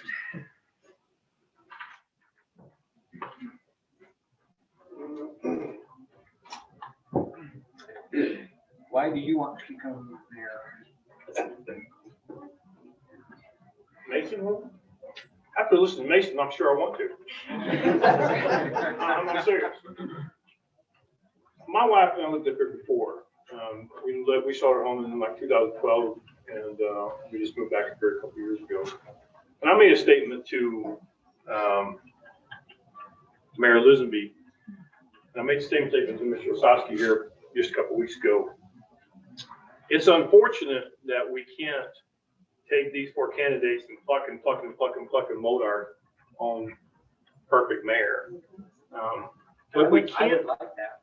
We can do it to some degree because the greatest part about America, in my personal view, is plurality. I know we live close to Colorado City. I'm not talking about marriage. I'm talking about ideas and principles. We have visions that are available to us. As the mayor, I've heard everybody I've heard a lot of people come to me in the last week and talk about personal agendas and mayors exercising what they want to do, et cetera, et cetera, et cetera. And the first gal that sits in that seat and thinks that the mayor is a singular seat doesn't understand the job of the mayor, because it's not. It's much of what has already been spoken here tonight. That the mayor is actually a monument to all the people in the community. I want to serve as the mayor because when we moved back up here this last time a couple years ago, we weren't really looking for much other than just be here. We thought be here a year and move on. But we discovered in the process of serving as a town council member, some of the internal challenges that go on that are currently going on in the town. We saw that we had some talent skill that we could help, and we made a decision that this is probably our best opportunity to serve our community, serve our neighbor, and contribute our portion up to it. My portion may be only 30%, hers is 30%, his is 40%, but whatever that percentage is, I'd like to donate to the fund. I'd like to donate to the cause. Okay, why do you feel you would be the best candidate for mayor? I think over the last 6 months serving as a town council member and a pro tem mayor, fortunately or unfortunately, I have gotten a real good, clear view of the internal challenges of this town. First and foremost, has been stated over here more than anything else. My priority would be transparency. The first thing that we did as a pro tem mayor after Mr. Lisenby had resigned is we formed what's called the JUC. Some of you remember JUC, some might not, the Joint Utility Commissioner Committee. And what that basically does is it's the level of transparency that I think has been missing in the town when we talk about the disconnect between residents and what's going on internally in the town. The JUC consists of the water, power, sewer, streets, parks, department heads that come together the first Wednesday after planning commission. Any applicant that comes in this town, whether it's a developer or an individual, brings his application into the JUC, which is a publicly held meeting. And every one of the complaints that we see coming from various residents in town are coming to us because of things that are being lacked and missing in applications and property identifications all the way across the board. The JUC is designed so that the town can come in and be a participating factor of an evaluation of a plan or an application. Through that process, you're able to address all of the issues that exist with a development. Mr. Travis and Libby Wells are here with a project on top of the hill that some of the residents wanted to file a referendum to try and move that to a public vote as opposed to a town vote. You got to understand why they did that. They felt like that their answers and representations weren't being met. They felt like they have to police this town because they weren't being listened to. Had we gone through the JUC process with him, the water, the sewer, the issues that we're talking about would have been vetted through that process. That's what the JUC is designed for. Now, Mr. Guzman if he'll back me up on this, we are in fact legally required to have a JUC, I believe. No, you're not required to, but it certainly makes sense to. Okay. In my book, we should be required to, in order to have this element. This is where the vetting process and the accuracy and the legality of every project should be addressed and corrected before it ever goes to public meeting. Those are things that we can do in the town. What characteristics do you think someone needs to be successful in this position? Well, I can tell you right now, you need a real strong back and thick skin to start with, because I've been the recipient of those arrows for the last 2 weeks. But the characteristics of the mayor should first and foremost be really just what I just reiterated, or was stated. You should reiterate that the mayor's position is not a singular form. It should be a representation of the entire body of the Constitution of the people. And that's the first trait I think should have. Honesty, integrity, all those things, absolutely. Mine's been brought into question over the last 2 weeks. I've been hammered, I've been in the papers, I've been on the internet, I've been around town, those types of things. Misconceptions, mistruths, et cetera, et cetera. It would be more prudent to me to be in that seat to represent. It would be more focused on me because of the attacks, let me refer to the attacks, the informations that have been brought forth in an attempt to discredit me. That seat becomes more and more important to somebody like me to ensure that integrity and honesty is upheld and displayed at its highest level, because it becomes a personal issue. What skills and abilities do you have that would help you be effective as mayor? If you took a look at the totality of the problems that the town are having, and the thing that I've learned over the last 6 months, there are a broad spectrum of challenges, absolutely. Transparency is one of them, water, power, water and sewer is a big part of them. But we have some very immediate emergency needs to be taken care of. We've been working with, for the last 30 days with the DDW, the Zions Bank and the USDA to acquire funding to help fix some of our most immediate problems. And our most immediate problem is our water system. Everybody thinks that we have a shortness of water, and I'm not disputing we don't have a shortness of water, but I think the perspective is important that everybody understand that we're currently producing 30 million gallons of water monthly in this town through the systems we have. What we lack is infrastructure to get it there. The infrastructure that I'm alluding to, we are currently developing the Canyon Springs, but we don't have any pipeline to take that water from the Canyon Springs to the million-gallon tank at Cedar Point. We don't have any plans to bring that water from Apple Valley back to Cedar Point. Cedar Point right now has 5 water wells in it. 3 of them are inactive. They're unusable. We're only working off of 2 wells, and we only get 80 gallons a minute, which only makes up about 5 million of our 30 million gallons of water. Yet 1/3 of our residents live up there. So if you do the balance, you'll see how imbalanced we are in water. So I look at it much like a body that has been pulled out of a wreck. You've got 25 cuts and bruises all over your body. You're bleeding on your back, your shoulders, and everything else. But you got a puncture right here in your heart. And that's the first thing you have to address and get that taken care of. And for us, it is the water. The other half of the water is you're talking about development. Through the JUC and through this town council, when an application, for example, Desert Rose comes in to apply to do a development, this town currently requires that development project to not produce paper water rights, but liquid water rights in order to move that project forward. We are able to go through and ascertain whether or not that's viable. So if that's not viable, that project cannot go forward. So when Mr. Osowski talks about not overdeveloping or outspending the amount of water we have, because water is just like currency, we absolutely do that. We do that right now. We do that through that process of evaluation. So Desert Rose has received its own change years ago. It has trying to move through its preliminary, plan right now. But as a part of the requirement for that project to move forward is it will have to demonstrate that it has liquid water and not just paper water in order to move that project forward. Those are the things that are in place and those are the things that we're working on. If you become mayor, what are your short-term goals for the next 90 days? Do you have any long-term plans? My short-term goals that we've already begun the process on. The first thing that we did as a body, and bear in mind that is, I go back to what I say, it's not my job, it's our job, the other council members. And the other council members can attest that when we first started serving the pro tem mayor after Marty Elizabeth resigned, I invited each one of them to allow me to include them on all of my communications, all of my job responsibilities, because I wanted this to be a body of decision, not an individual decisions. Mayors are not dictatorships. Mayoral positions are not kingsmen. And having the name mayor up there doesn't mean you just get to go out and do what you want to do. Any mayor that would operate independent of this committee or the committee of the planning commission, in my statement, is failing.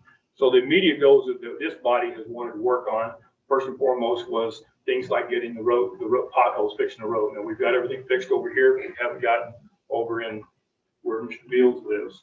I think he can tell you that you still got chug holes over there. We still have some cracks up in Cedar Point that have to be repaired. There's some question about what the developer's obligations are to repair those. We haven't been able to fully identify. So short-term goal also is to get a hold of where we are on this water and ascertain what we are up against and what we have available to us. So we've been able to identify how much water we have. Working with Harold Merritt and Dale Harrison, we're now working with Sunrise Engineering to prepare and adjust our general amendment plan, our roadway transportation plan, and our water mapping system. I think a lot of people would be surprised to know that in Cedar Point, we don't even have a map showing where our water lines are. We have a map up here because Interstate Rock, when you get to New Line, we have those maps. So it's very, very hard to sit down and say, how do you move forward until you immediately understand where you're at? And that's our immediate short-term goals. Our long-term goals would be to take that assertion we have and figure out how to take the view of Apple Valley. And I say that our greatest asset is our natural landscape and our corridors we have here. Other people have said other things, but you take those things and you compile them up, and that's where your general plan gets driven to. Now, I heard Mason talk about getting a general amendment plan. We've got one. I don't think it's been updated in quite a while. I think it's evolving and it changes. Demand has changed. Property owners and developers changed that process. What was 10 years ago intended to be an open space community, some guy now wants to develop that property. So you always have to be evolving. You always have to keep that general amendment plan updated. We've engaged Sunrise Engineering to begin that process about 2 weeks back. I spoke to them this morning, and we're hoping to have some type of layout by the end of the week to show where we're going, so we can develop that long-term plan for both water, power, sewer, which we've never talked about, is sewer and roadway system. One of the roadway challenges we have, just real quickly, is on the south side of Highway 59, we don't own any of those roads over there. Most of them are either privately owned or easement right of ways, or in fact BLM roads. Mr. Fisher is doing a project right now for a family back there where their property is butted up against a BLM road that is not an easement right of way. But yet we need an easement right of way from both BLM and the landowner in order to create a long-term transportation road there, which we can't acquire from the BLM. They don't typically give those. So those are the more immediate challenges we have to identify in order to put that long-range plan together. From there, we can go 10 years, 20 years, and 30-year plans. What current issues are you concerned about, and what will you do to resolve them? I think you covered a lot of those already. There's two halves. There's the mechanical side that we talked about, and then there is the community side that's been touched on too, which is the transparency, which is the pride. We've lost pride in this community. I received a drawing today from the gentleman who lives on the corner over here, Bob Robertson. If I got your name wrong, Bob, if you're on there, I apologize. Bob wanted to upgrade his fence and build a new fence around his property, but he had some great concerns because of the angle of which the two roads come together and his house is placed, it's hard to determine what's really his side yard and what's his front yard. And he took a lot of time and effort to research out and work with the town to come up with a feasible plan that can meet both the ordinance and still improve his fence. And when he showed me what he wanted to draw, or excuse me, what he wanted to build as a fence, I built fences. It was quite an expensive fence. And I said, boy, that's going to be an awfully nice fence. He said, yeah, I'm really looking forward to it. It's going to look great. I appreciate pride in your home. I appreciate pride in yourself. I'm here today in blue jeans. Mike talked about how good he looked. You know, I'm a better golfer than Mike is, but he's a better dresser than I am. But and we want to talk about Mason because she's just pretty all the way through. I started this morning at 8:30. You know, she talked a little bit about the time commitment. I got up this morning and left my house about 7:30 with intentions of going down to Copper Rock Golf Course, which is a course that I designed and built that is hosting the LPGA Tour this week for the first time in 50 years in Utah. And we also sponsor one of the players on the tour. So I was really looking forward to going down there. And by 8:15, I got my first phone call, and my last phone call was at 4:30 in the afternoon. That's what happens as a mayor. So it is, I think it's a little bit more than just a part-time job. It's an absolute full-time job. And I have the time, I have the resources, and I have the energy to meet that. And more importantly, I have the desire. Taylor and I were talking last week, and somebody was in and asked me what the best part about being the mayor was. You're getting all this personal stuff thrown at you. You know, why do you want to be the mayor? What's so great about it? The greatest part about being a mayor for me is that, and while a mayor should do these things, I get the affordability to be nice to everybody. I get to go into everybody's home, have everybody come into my home, and I get to find some way to fix their problems. And that's the greatest part for me being the mayor. What is one personal challenge you see yourself dealing with as mayor, and how we move from that? Besides the fact that I hate computers, the technology, Taylor has to show me how to hook up my email. Probably municipal code. The municipal code is something that never gets talked about because most people don't even know what it is. The municipal code for the town is very, very intense. And yes, we did lose Michelle, possibly permanently, possibly not. We're still working on that. Michelle was fantastic at that. John is in military training right now in San Antonio, which I personally applaud, coming with some military background in my family. But my biggest challenge is getting hold of the municipal code. So unfortunately, Sean is going to get called on a lot. Taylor is going to get called on some, and I'm going to do everything I can to bring Michelle back as often as I can until we can find a replacement for that. But municipal code is the greatest challenge we're going to have. That's a very intense element of running the town. What is your plan to unify the SSD and fire department and the town council? The JUC, I think, and I spoke with Dale Harrison, I spoke with Junior. Actually, I didn't speak with Junior. Junior sent me a text message on Friday after our last JUC meeting. And there were some issues that came out of one of the projects that Junior was adamant about going in one particular direction. And I was adamant about going a different direction. And I recognized real quickly that he probably had a greater understanding of it than I did. His perspective was different from my perspective. So I immediately shifted and say, you know what, we've got to address this with Junior. Junior sent me a text message later and said, hey, thanks for the support. You know, I really appreciate you supporting me in this.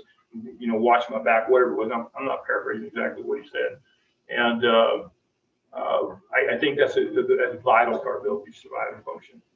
And I think through those types of processes, by bringing those entities together through the JUC, it affords them the opportunity to sit down and say, my corner of this plan works or doesn't work. My water over here works or doesn't work. I think this is something we've been tremendously lacking, because with Dale going out and doing his thing and Junior going and doing his thing and the town going and doing their thing, if the town's not working together internally, they're sure as heck not going to work together out in the community. So it does start right here. It starts right here in the city. How have you served this community? Poorly. The truth of the matter is that you can't have a public, and I don't consider myself a public official. I'm not a mayor. I'm not in that sense. But when you have, I said earlier, the greatest part about being a mayor so far was being nice to everybody. I get to do that. I don't necessarily have a reputation of being the nicest guy in the world. For some reason, I can love you, but I can rub you wrong. I don't know why that is, but it is. Richard Osowski, for example, over here, you know, his wife, my wife, rode the horses a little bit together. Richard came in last week. We had a meeting to go over some of his concerns. It was a very great, cordial, productive meeting. But I'm not one of his biggest fans. You know, I'm not one of the guys he most likes in this town. And that's okay. You can't be the most popular guy all the time. But if you remember to do things, sorry? I'm sorry? Oh. You know, if you do things with respect, you do things with open-mindedness, you don't disrespect people, I think you'll be okay. How do you feel about growth in the community? I hate it. I moved to Apple Valley because I love what's here. But I also know that a bed and breakfast community is the most expensive community to live in. We have really one true tax-based program, which is Chevron gas station, because we only get 1 cent off the tax to begin with, and the cabins aren't big enough to generate enough revenue to help us. So you're stuck. Do you stay where you are, or do you go develop and grow your community? That's not this board's decision to make. That's not my decision to make. It's that man's decision to make who owns property. The other people here who own property, they have the right to develop their properties should they elect to do so. I'm going to use an analogy that may be offensive to some people, but it's my favorite analogy. I have the right as a property owner or landowner to go out in my backyard, get naked, jump up and down, act like a monkey if I want to. But I also have the judicial responsibility to put up a fence so my neighbor doesn't have to deal with it. And development needs to be treated the same way. If you are going to have a town that the town desires to have an end goal, you've got to have some way to pay for it. And there's 3 ways to do it. You can either tax it to death and pay for it. You can borrow the money and pay it back through the taxes again, or you can allow the development to come in and harness that development.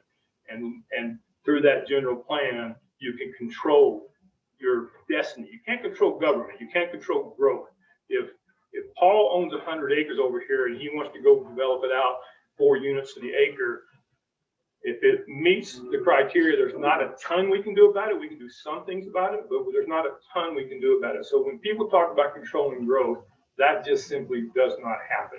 Go look at any town in America, anywhere, and you show me where they've controlled growth. The only way you can do it is go down to Rockville and say no growth whatsoever. And if you're going to, as a town, decide that you don't want to incur those expenses to pay for the roadways that Mr. Osowski talked about down where we live, that's our 3 options. So if you're going to develop, and that's the way you're going to go, then find a way where you can protect your natural corridors, your natural views, your natural landscape, your natural assets. I agree with Mr. Osowski. I live back where he lives, and I go around the corner where Nick lives, and I look at the pine trees, and I see the dust coming up 5, 6, 7 feet in those pine trees, and I know those pine trees are choking to death. But I know every one of our children who walk around and ride their bicycles in the neighborhood do the same thing. I know every time we come down this road and somebody's walking or riding their bikes, they're doing the same thing. They're choking to death. For the health of our people, we need to spend some money. We need to go get some of those things done. Just do it wisely and do it responsibly. And I know that's a broad statement, but that's the truth of it. If you become mayor, you will be taking an oath to support, uphold, and defend our Constitution. How do you plan to do that? I learned from Mayor Bramble, John Bramble down in Hurricane. I asked him this question several years ago before I ever moved back up here. I asked John, I said, how do you do that? And he walked me through a half a dozen different things that he does, both on a state level, on a county level, in mayoral meetings across with the county. And I was surprised to learn the number of avenues that was available to a mayor to go to the state legislation, to go to the state governor's office, to go to the county commissions and work with them. I was really surprised at how many programs were out there to help us protect the rights of our community and the goals and standards of our community. And not only would I engage in those on every opportunity, I would try to create an event as many as I could to go get involved in. I just think that's fantastic. Government is designed to protect our natural and inalienable rights. How will you protect these rights? Kind of the same way. I think if you take a look at this last presidential election, it's hard for me to sit here in Apple Valley and say, how did my vote count?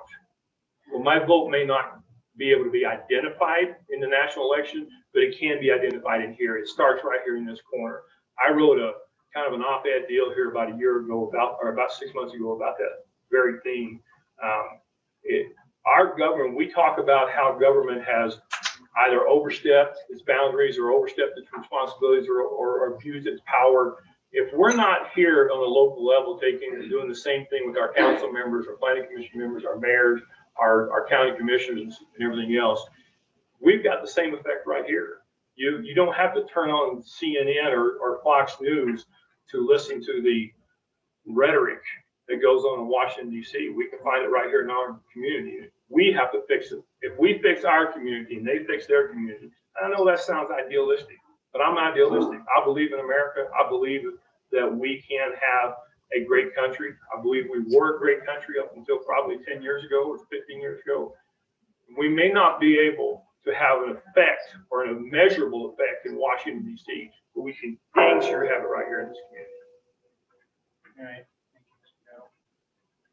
Anything else? Gentlemen?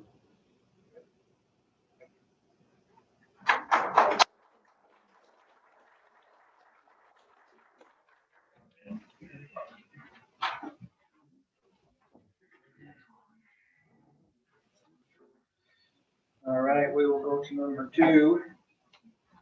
Discussion and possible action on appointing a mayor for a vacant position in the town of Apple Valley. Mr. Pro Tem Mayor, if we could, before we go into that, Mr. Guzman, could you explain for the benefit of the community as well as him himself here, that as a town council member, Pro Tem Mayor, that I do have a legal right to vote? Yes, absolutely. Councilman Little has the right to vote tonight as a member of the council. Thank you. Thank you. Paul, is there anything that you want to know about or discuss? No, I'm pretty good. I Mike? want to say that I hope, go ahead, I really very much appreciate your preparation for all the candidates. I know this the last meeting we had was less than pristine, to say it that way. And we misstepped quite a bit, and I need to apologize to Mike personally for cutting him off. I just felt it was not my place. I just thought it was kind of negative, and maybe went to another member of the community. He has a right to do that, so I apologize for that. But whatever happens tonight, there will be other positions, and need will be another position. As we see, there's only one. But I very much appreciate the effort tonight and what you said. Mike? Bill? I would like to thank all the candidates. I know this has been a very, I can't say the word, Tumultuous. can't say that word very well, so I'm from Oklahoma, there's some words we just don't know. But I know it's been a difficult time, and I know that I've been the center of a lot of it. And on one hand, I want to apologize to the community for that coming out.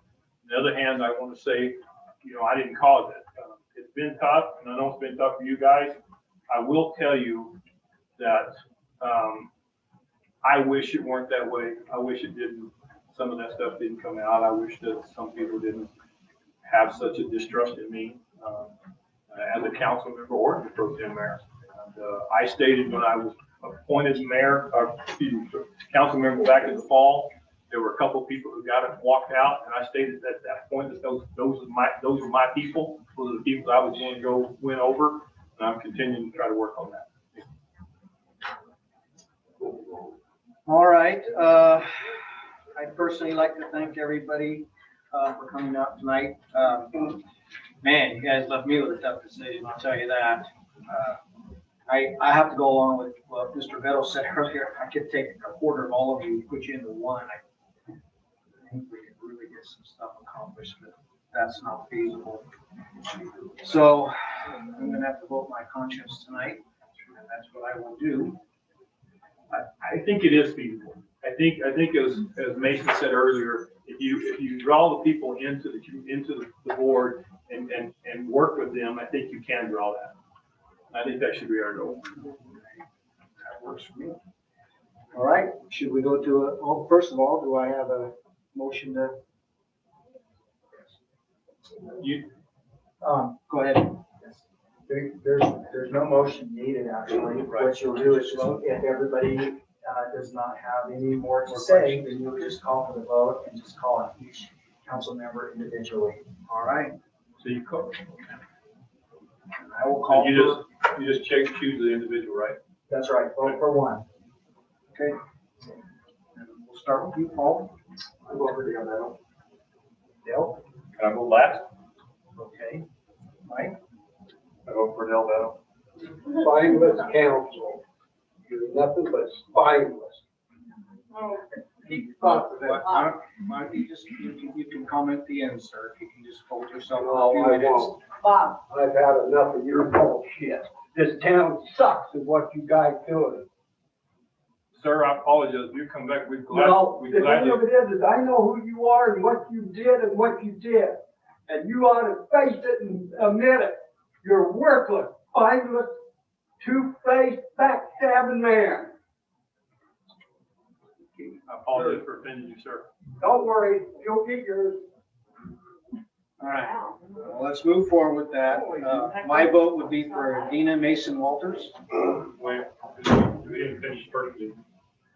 Okay, so the vote is 3-1.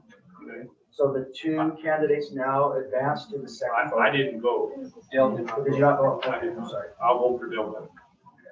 Vote is 3-1. I apologize. Who was one? Kevin voted for me. I voted for Dina Walters. So now, the second round voting, this is up again to the council on whether or not you want to have the two finalists address the council again. Or you can proceed to a vote either way. I would like to address the council. I agree.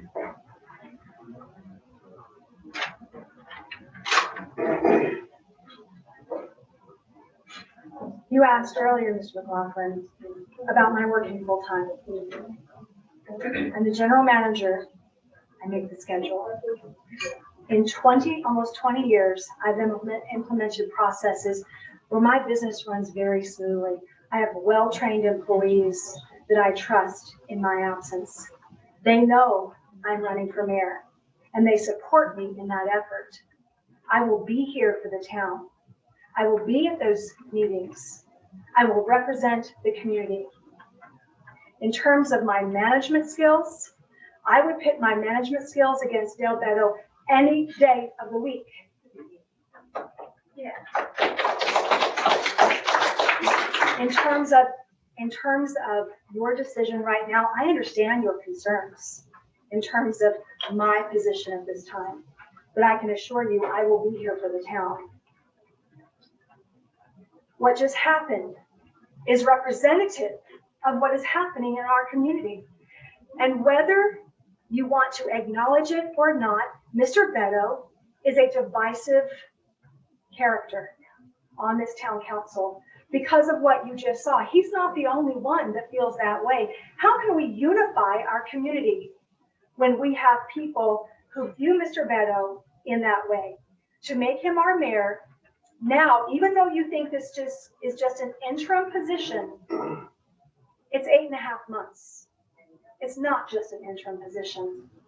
For 8.5 months, we are going to continue to have a divided community. How can we bring people together when so many of our residents feel the same way as that gentleman? I am not a divisive person. I have a stellar reputation in the business that I conduct.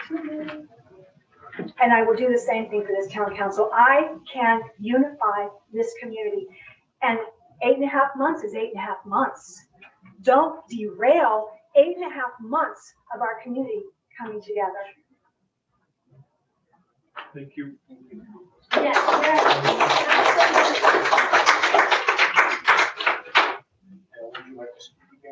No, not at all. We're right in the middle of voting, man. Maybe we can take this at the end. No. No? I would like to say one thing. You know, as we deal with everything internal with the town, with the people, and with funding, and with potholes, and with roads, and with sewer, and with everything we try to make a decision with. In the 3.5 years that I've been on this council, and in the 7 years that I've lived in this town, it doesn't matter who's mayor. It doesn't matter who's on the council. We have certain individuals that have decided that they will fight at every turn to fight any decision that is made from up here. And it is really hard to make decisions. I looked at your application. I listened to you, and it was a very hard decision to sit here and make my vote based on either you or Dale Beto. I feel that you are way qualified and overqualified to do this job. And I look forward to doing work with you and working with you in the future. And we have November coming up. And it's going to be interesting, I think, to see who runs for mayor and see what the people's voice will be during that time. Sitting on this council was not an easy thing to do. And yes, Del Beto's got a past. Everybody has a past. We can go, now that I'm speaking right now, we can go into anybody's past over any little issue. We can make make a mountain out of a molehill, or we can look at individuals and see what we can do to work with those individuals. And right now, because Del Beto has been on this council, he has been working with certain projects, with funding for this town, and he has been making contacts with people that have been important to do recently. My decision is based on trying to move forward in this next 8.5 months, which is crucial. And I feel that the members, including yourself, can be a part of that still. And it is going to, what's going to happen next is now we're going to have to fill a seat for our councilman. You know what? And I really have a great respect for you because you brought fresh air into this room tonight with your positive attitude, your positive comments, and the things and the accomplishments that you have made in your own personal life and with the community that you serve downriver. And I just ask that we can all respect each other's judgment. We're up here trying to make the best judgment call that we can make, not just for ourselves, but for this community as well. And that's all I gotta say. I've lost it. I don't know what else to say. But I just want to let you know, I have respect for each and every one of you. Just a minute, ma'am, I'd like to say something. I've lived here a long time. I've seen a lot, let me tell you. And it hasn't been easy to remain in this community by any means, but I will tell you where we're at presently and why I'm here. And why I put my name in the hat to come back to be a town council. Apparently I love to be beat up, shit on, slap the snot out of, thrown darts at, shoot me, bury me, torment me, make my life a living hell. I think I'm kind of self-abusive that way, because I'm back again. But I came back this time to make a change. That even maybe Richard Osowski and his wife might like me after this is all over. That even Richard and Margaret Osowski might like me when this is all over. Okay, we go way back. That's a personal comment I should have given myself. This is where we're at. These guys really want to see things move forward, so do I. So does our community. I'm a strong supporter of the Constitution, or First and Second Amendments, and I'm fighting for all of it. I'll get my life work for this community. is called to do. So Mr. Beto, I've known for a long time, along with many other people in here, and he has amazing skills and abilities to do the work down in those ditches and the pipe laying and pulling things together and numbers and all kinds of stuff like that. But we need a new face in our community. Someone that can change the opinion in this town. Someone who can move things forward. And quite frankly, at this point, the only person that I can see that will do that for us is Tina Mason. I'm asking this council and Del Beto to change their votes in support of her so that we can put the darts away and move this community in the direction it's needed to go for a long time. That's my And I need Del to stay on this council because he knows his stuff. And I hope that will continue to happen. But that's my recommend this council in this community. I asked a question at the very beginning, request that before you voted, that members would comment pros, cons on truth and why they're voting. You two did that. I would like to ask Paul what his thoughts are as why he's voting, what he's voting. Some of it's a little personal, and it might seem a little bit of animosity. It's not that. This town, we have people in the town that started in the town. They have double lives. They have stuff all over. We're trying to address that, but at the same time, we want to respect the fact that they are the ones that were here first and try to massage them in a way that they can make their property a better place.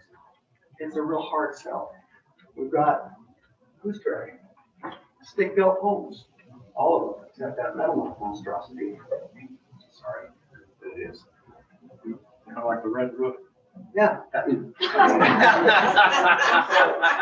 So we've got a hard job here. As far as, I mean, there's a light ordinance. So don't be a base. How are we going to enforce that? Are we going to enforce people go to the door and say, your light is shining in my eyes, it's against the law? Would you just take them out? We'd be talking to probably 70% of the town. At some point, since there's an ordinance, it's got to be addressed. My point is, yeah, the vision in this town has a lot to do with different types of people that live here, I suppose is what we're trying to say. There's people who want to keep this place rural. And when I first moved to this town, I drove into the town and I saw the sloppy houses and everything else. I was glad to turn the corner to get to work was a little nicer. At the same time, I understand where these people are coming to too, and I have to serve them both.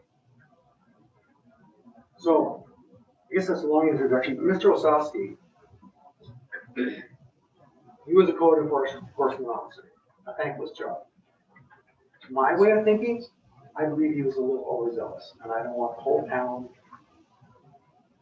to be kind of a go to have a gated community. I don't know if he respects this half of the town as opposed to that. That's why I'm going to come here with. You're a wonderful candidate. The only reason I'm not voting against you, I'm voting for Dale because of he raised me up around several projects. I've seen him in here working with. He knows his stuff. I was a cop for 35 years. I don't know my stuff. I try. Sometimes I have to have an advice to understand, what about this ordinance? What about this land use process? And I have to have other people explain it. I could go to school and do that, but I'm not going to do it because I got my own life as well. So I trust other people to inform me. And I think that's important. And to answer your question, this has to do with my being a police officer. And I don't want to, you asked me. There was a meeting last year where Mr. Beatles called out a person, a volunteer in this office, for physical conflict. Just a minute, please. I am talking. As he walked out, the deputies, and I'm biased, okay? The deputies asked him to leave 3 times. It's on, you can look on YouTube. I did. He didn't want to go. His wife was trying to convince him to just go. Then he asked the deputy, am I under arrest? And then finally he said, and I've heard this a million times on my job, I'm going to talk to your supervisor. I worked in Redmond, Washington. There's a lot of well-to-do people there. I don't know how many times I heard, I'm going to talk to your supervisor because we were doing what we were paid to do, mandated by law to do to keep the peace. That offended me. And quite frankly, I don't want a person who's got a temper like that anywhere near that guy. That's my opinion. And that's now you know. Now, may I address that? May I address, since he addressed a situation, and let me bring. Wait, Mike, we want to hear you out. Can we get to the end of this first before we? And I think everybody was here. As a matter of fact, if you look at the tape, the gentleman that stood up and called me a bully faggot.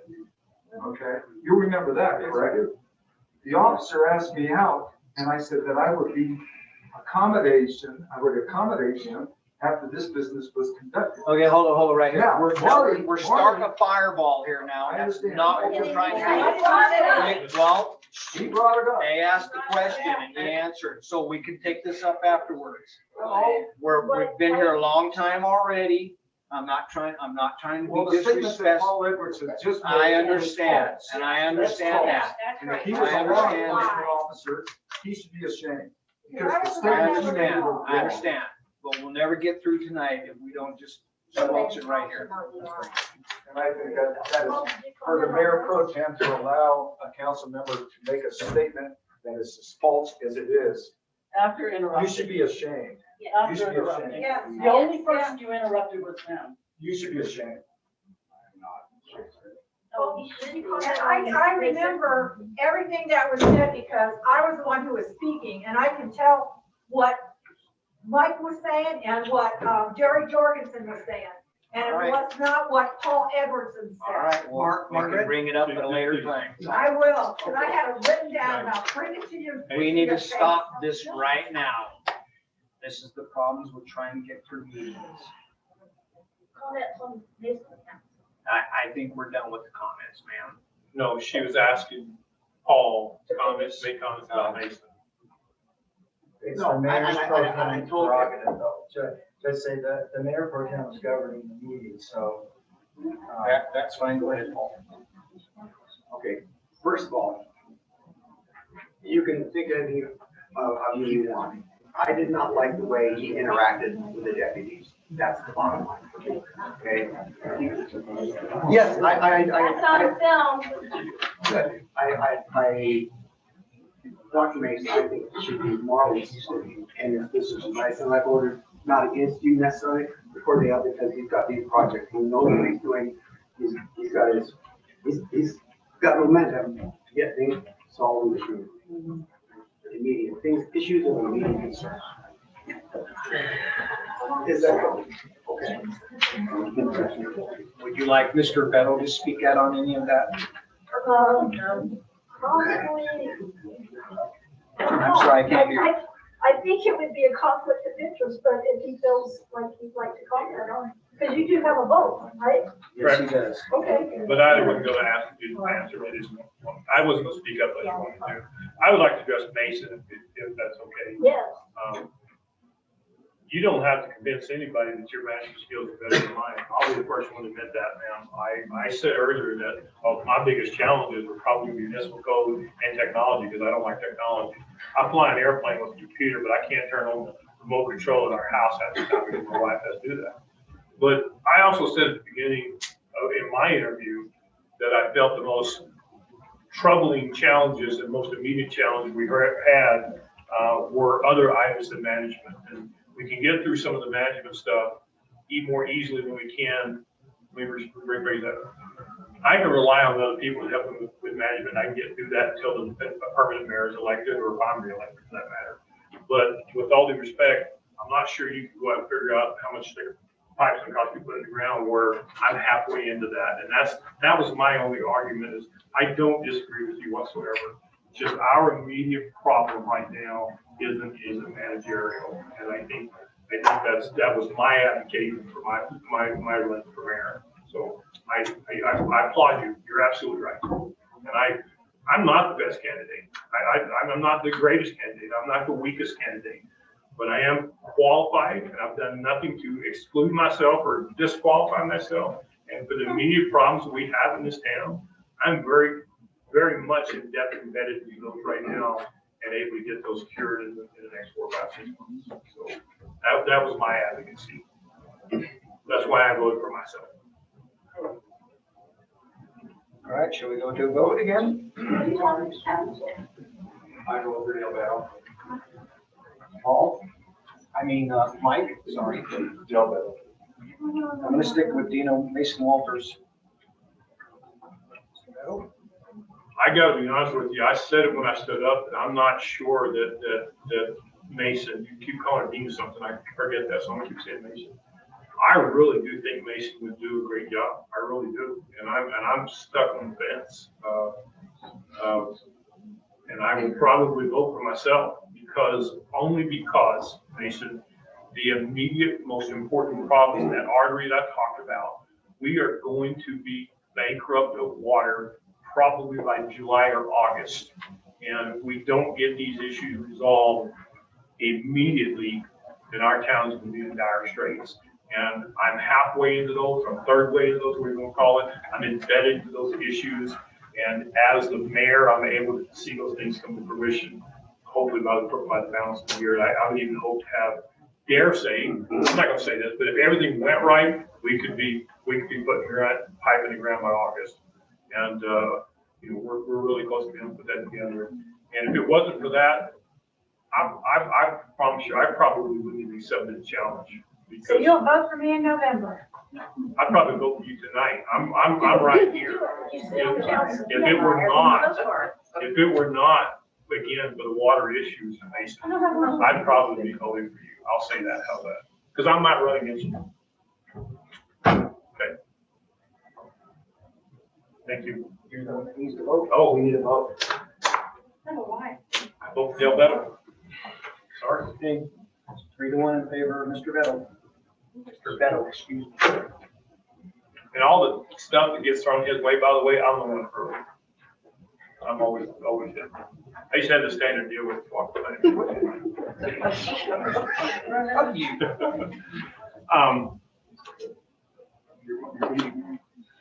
Okay, we'll move along. So now, are you going to administer the oath of office? That's a really good idea. Thank you for pointing that out.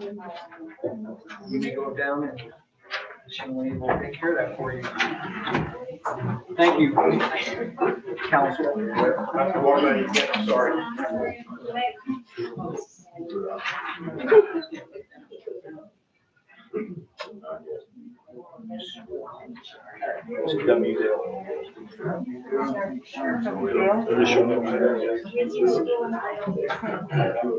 Sure.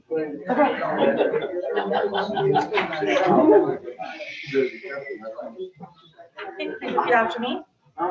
I, W. Dale Beddow, having been appointed to the office of mayor, I, W. Dale Battle, having been appointed to the office of mayor, do solemnly swear or affirm I do solemnly swear or affirm that I will support, obey, and defend the Constitution of the United States that I will support, obey, and defend the Constitution of the United States and the Constitution of the State of Utah, and the Constitution of the State of Utah, and that I will discharge the duties of my office with fidelity. and that I will discharge the duties of my office with fidelity. Okay, you sign that?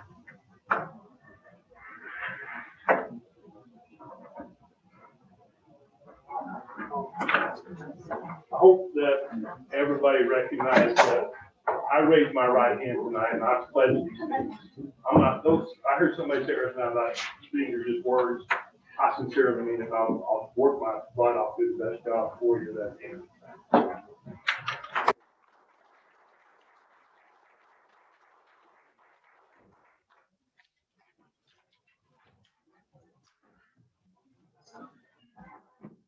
Now, Mayor Pro Tem, if We you good to want, go? if you want to step aside or if you want. I want to step aside. Thank you very much.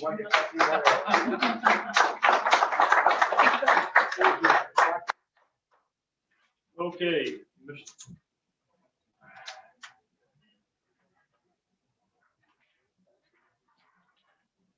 All right, let's move on to item number 3, discussion and possible action on zone change of AB 1365 G from R10 to RE5. Planning Commission recommendation of approval during a public meeting held on April 7, 2021. The vote was 4-0 and 1 absent. Is the applicant here tonight?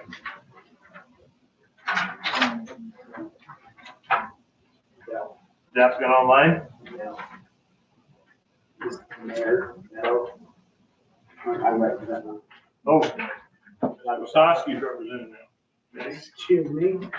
I mean, wow, I was looking at Richard. Way to start off there, dude. It's not a bad thing. Richard's a good guy. Would you like to come up front for a moment, please?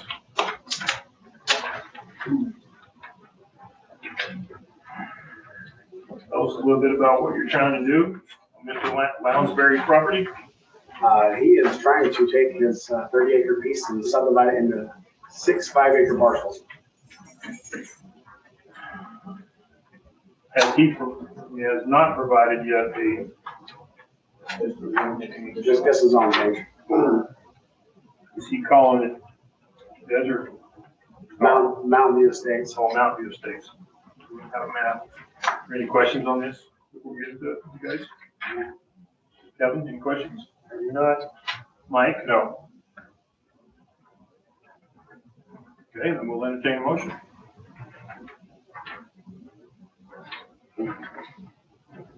Thought you didn't have questions. I'm looking. I don't have any questions. He does appear to have all of his warranty deed in place. No change application is complete, and his landowners are identified, his neighbors are identified. Well, then I don't know of any reason to hold it up. So I will make a motion that we accept this motion from John. Also ID AD 1365G. For Andrew Lounsbury. Second. Vote beginning with Paul. Aye. Aye. Aye. Aye. Mike, here's 41. Thank you. 4-0 on that. Excuse me. Move on to item number 4. Discussion of possible action of the preliminary plat for Travis Wells. Wells is here this evening. This project has garnered a lot of attention. I'm not seeing Mr. Foskey. Don't see, oh, there's Marge. Marge, I think you could maybe shed some light on the referendum that was brought forward. You'd have to talk to Forrest about Okay. that. I don't know what the final outcome was, or Shameen. Forrest, are you on with us? I don't really have any questions for Mr. Is it Mr. Keeney? Is that your last name? Keeney? Yeah. Cooney or Keeney? For those of you who don't know, there was some residents, there was a lot of concern about this project. Some might have to do with the corridor, some have to do with just any illegalities of the project itself. The tensions that were brought to me personally were about the corridors, and maybe council members have heard other things, but this is a very kind of a high profile area because it is the corridor that looks into the national park from our current residents. And that's always an issue when you're bringing new development to current residents. We've talked a little bit about this. All the candidates and I talked about how to harness development, how to promote development. From our perspective, the best way for us to harness that type of development is to work with the applicant to be able to find ways to augment the concerns of the existing residents. He was entitled via our amendment, our general plan to 59 lots total? 1 acre per lot. 1 acre lot. How many acres total? There's 58. 58 lots. In an attempt to work with the current residents, he did exactly what we would hope every applicant would do. He recognized the impact that he was making on the current community. He came forth and said to the town and said, what can we do to mitigate this? He voluntarily, if I understand correctly, cut his density in half. He voluntarily lowered I don't want to say lower the roof line, but I think he talked more about not having 2-story type houses in there. I'm not saying he's not limited to that. I'm saying he talked about those. He worked with us to improve some roadway up to the top of the hill that goes up past Blackhawk and Mason's house, which is one of my biggest concerns. I'm not sure those roadways were ever designed and built to have much more traffic on them than what they do now. But I'm also not sure how you can say there's a public road can be used by every landowner, and that landowner is entitled to that roadway too. So those are very difficult challenges that we have to work through. One of which is he is required to provide a emergency access road out to Main Street. Most of the arguments that we've heard on this board has been about, well, why can't we make that the primary road instead of this road here? The long-range plans that we've talked about in here and the studies we're doing right now on our master transportation roadways and the pipelines will eventually get that roadway in on Main Street that will allow those residents to use that roadway. They will not use it as a gravel roadway. If you and I have a choice between an asphalt road and a gravel road, I'm going to choose an asphalt road every single time. And so we're going to have to find some way to make that road usable. And he's made some mitigations to accommodate that. I believe that the water plans and the roadway transportation plans that we mentioned earlier in our interviews and things, and the plans that we're working with right now with Sunrise Engineering, brings immediate water lines down Main Street within the very near future, which will also lend to bringing forth asphalt back there. And I think at that time you may see a shift in the traffic. I hope our transportation road will show a greater traffic movement in that direction. I don't think this is going to be a long-term issue. It is a very important issue. It's very important to me.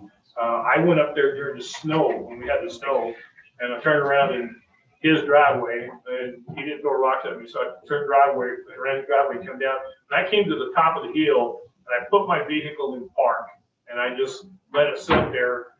And my vehicle actually slid down that hill in the snow in a park position. I didn't stop and go to a skid. I physically came to a stop, and the weight carried that down there. That's all the engineering I need to know that road is, not the best designed road. It is an issue. We will be working through our master transportation plan to get that portion of the town opened up so that traffic can move in that direction, eventually move out of this area. But in the meantime, it is a public roadway, and I think we're going to move. I'm suggesting we continue to support this, but I want you to understand that we recognize that and we are looking at that very, very closely. Anything for council? When Mr. Sayre decides to, He had to go. I was going to say what Mr. Sayre. That will be reflected on the minutes. Thank you for sharing. Mayor, the applicant is here, and so typically the applicant has the opportunity. I'm going to call him up just one second. I was just laughing at Mr. I was going to make a comment about Mr. Chair, Mike didn't do it. I was much more crude than he was. Mayor and council, it's good to be with you Good tonight. evening. I'm Please say your Craig. name. Yeah, Okay, sorry, I go was ahead. about to, I apologize. I'm Craig Coates with Alliance Consulting, representing the applicants, the Wellses. Appreciate your time tonight. We definitely have it has been a hot topic item, and I appreciate the town working with us, and I hope that we've worked well with the town to bring a good project to the town. Good to address a couple things. The mayor mentioned 58 lots. There's no way we could have fit 58 lots, but we could have got like 40 if we wanted to go down the 1 acre lots. But we never wanted to do that. We wanted to do larger lots. We split the zone, did 2.5 acres to the east, and then 1 acre to the west. And then what we did is we made the lots, because we want 2 acre lots. So we made them 1.99 so they can never be lot split. We don't want to have those type of things happen and change. We want to keep the subdivision how it is, and we can see those things changing. So that was a concern that was brought up. So we kind of tweaked the lot so that we couldn't do that through any ordinance. The other item was that we've agreed to pave that road up Rome Avenue to the development, and we've also obtained the easements for the paved road to the east. And Not favorable to the east. thank you. Sorry, I didn't mean to overcommit there. No, we like it. I know you like it. Welcome, Travis. Let's see. You got me on the wrong path. No, to gravel the road for emergency access to the east. So we've went and obtained the easements, and of course, in the long-term plan, the road where we have it probably won't be where the road is. We've done it down the property lines where we have it. I assume that someday the development will come in and it'll have to sweep through the development to the east. And we don't own that property. We don't know what's going to happen. I don't think the town knows what's going to happen, but someday it will connect to Main Street. But we do have it so that now we can use it as an emergency access if anything needs to happen. The other thing is we looked at the detention area that's part of the property, and we actually went back and had to, since original zone, we had to go take more property. We went and designed and looked at it and said, okay, we need more property. So we are taking about 4 acres for the detention pond out of Mr. Wells' property. So we understand that. But those are things that we want to work with the councils. Is there any questions or from us that you need to hear? You've heard of it. Gone over it. Yeah, I've been going over it. So I do appreciate you bringing that acreage just under that 2 acre mark so that those lots could not be subdivided in the future. Yeah, that was the goal. You know, I mean, we wanted 2 acres, but 1.99 or 98 doesn't hurt us. And it You know how you gives sneak people. developers. We want 2 acre lots. You know, those are going to be good. Yes, sir. Yes, before Craig leaves the podium, Mayor, we have received a draft of the development agreement that memorializes all that they've agreed to, including the dedication of those 4 acres for the detention basin. So I've made some changes. I'm going to be sharing those changes, red lines with Mr. Coates. I will also share them with you, include you on that email. And Really? we need your input on that before it comes to the council. So obviously the preliminary plat is conditioned on that.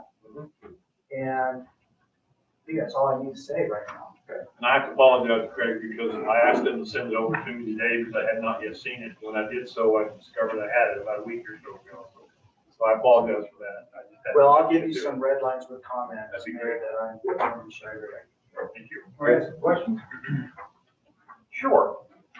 If you want to be a good neighbor, why don't you make Main Street the main entrance to appease your new neighbors you're going to have, and make out be what you're saying is going to be main, make that the emergency exit. Let me address that. I addressed that earlier. Right now, let's look at it from a financial standpoint, okay? Because you can't, I don't believe you should be able to overburden a landowner who wants to develop his property. So for him to go out that back way and down Main Street, require him to asphalt clear back to Main Street, which is 10 times the amount of asphalt he has currently. That's the long range goal to get to that point, and this is the short term goal. But if it's going to be a long-term goal anyway, and like I said, to appease the residents, why don't you just go that route in the first place? Because of the cost associated with it. Roads typically are $1 million a mile. That's basically the basic rule that any contractor engineer would use, $1 million a mile, $500,000 to $600,000 if it doesn't have utilities. Correct? Yep. So, and I think that I did the calculation on that. I think it was 3.5 miles. So, and on low side, he's looking at $1.5 million to $2 million. If that was your ground and I told you had to spend $2 million to develop your ground when you've got a road directly in front of you, it'd be hard for you to swallow. And I don't think it's fair for us to overburden that project. And that's one of the things we have to weigh out. So I would like to see the road go out on Main Street for myself. But until we get there, we're gonna have to use the internal road that we have. So you'd rather piss off some new neighbors instead of appeasing them and taking a second route out? No, I drive in 4 miles to get into my house off dirt road. Okay. So sometimes you gotta take the trade-off. Okay, I appreciate your comments. I know I don't want to piss people off. This we evaluated down this direction we're gonna go. You can't keep it as dirt roads with development with all the houses going in there. If you have one house that you're riding on dirt road, you've made that choice to go on that dirt road with one house. In his development, we cannot just allow him to have dirt roads all through his development. Okay. Thank you, sir. Thank you. Any other questions from council? Mayor, with the two preliminary plats that are on the agenda tonight, I think you recognize that this town has been short-staffed on reviewing of plats. So I think it's important to note that while you may vote in favor of these two preliminary plats that are on the agenda, that each one, you should state on the record, is subject to all of the review that's necessary to make sure that those plats are in compliance. I think if you're inclined to approve them, it would be because you want to keep the process moving forward, but that you want the applicants to understand that the staff, because you've been shorthanded, you'll need to review those preliminary plats in a little more detail to make sure that they meet all the requirements for the planning process. Mr. Wells came into the JUC and we went through that process. I'm pretty comfortable with those preliminary plats that have been reviewed. I'm not. You're not? No. So okay. If we could just state that, then we'll just have that on the record and we'll take a look at those plats and make sure the form is correct on. Okay. That was my way of signaling to you that there is a concern on those. So, but nothing big, we just want to make sure. I'm agreeing, okay?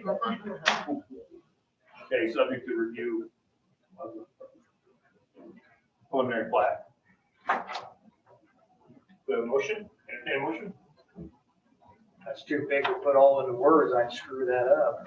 It's very simple. I think it's just that it's subject to further review by the town for compliance with all of our requirements. I'll make a motion that we approve this item. I lost my spot here. Let me read the item first. Review, let's see, plans commission. Preliminary plat.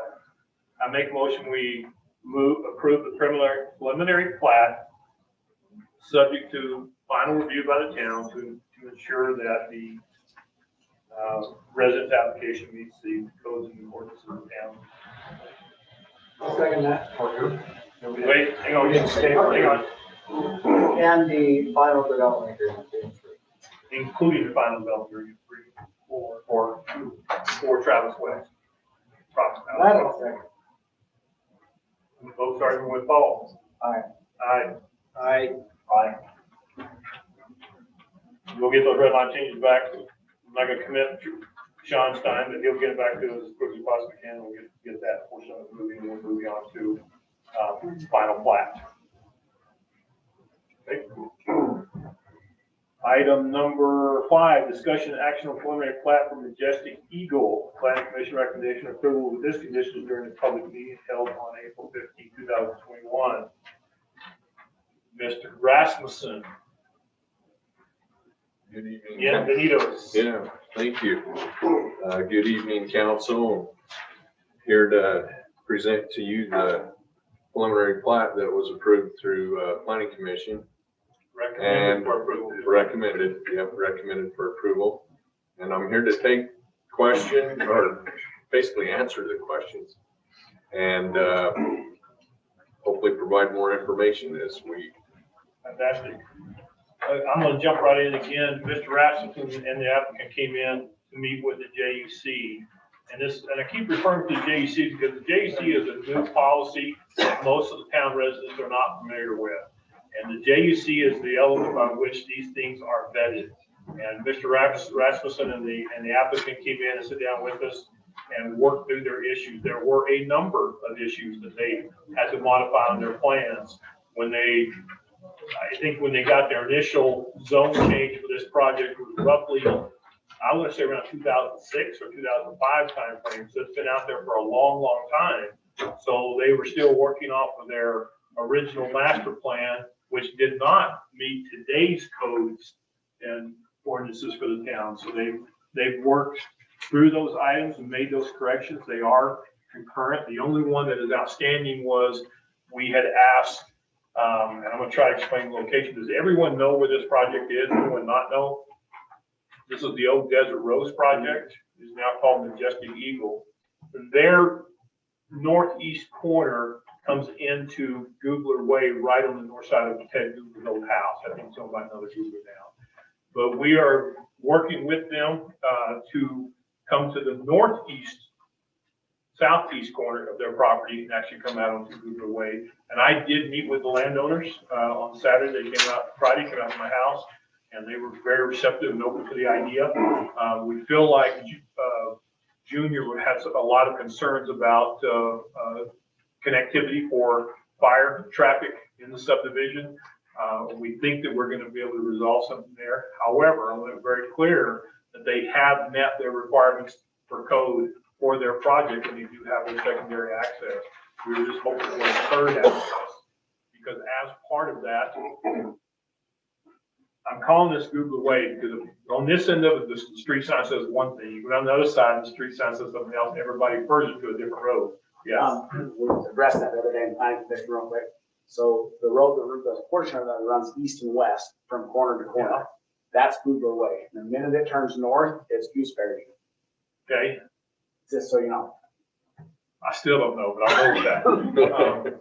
We've asked the applicant a couple of things that, Mr. Sosky left, and I wish he hadn't, because I wanted him to really hear this.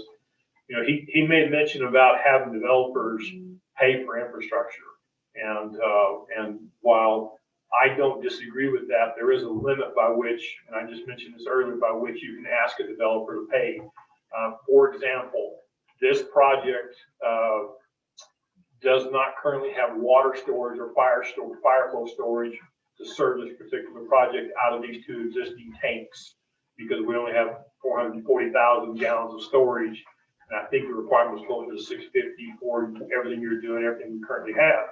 We also have a problem with those tanks where Blackhawk lives. We have trouble meeting fire flow in their street as well, because the tanks are not high enough to create enough down pressure to bring us fire flow to that. So working with this applicant, as well as the applicant who wants to put in the small hotel above my house in the back of Gooseberry, or we call Gooseberry Ranches? Yeah. Gooseberry Ranches. There's a couple of things that they were willing to do. The thing that, and I'm glad Richard came back so you could hear this, we're talking about some of your comments there tonight, Richard.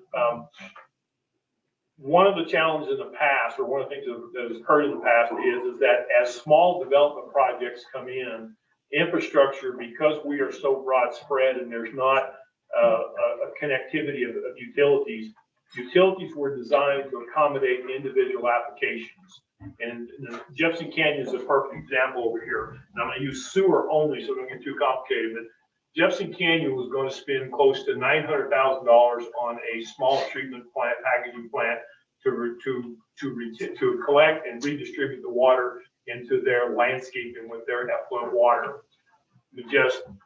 Desert Rose, Majestic Eagle was planning on doing the same thing. Travis Holmes was planning on doing the same thing over here. Each one of those individuals were planning on spending somewhere between $600,000 and $1 million to accommodate their residential communities.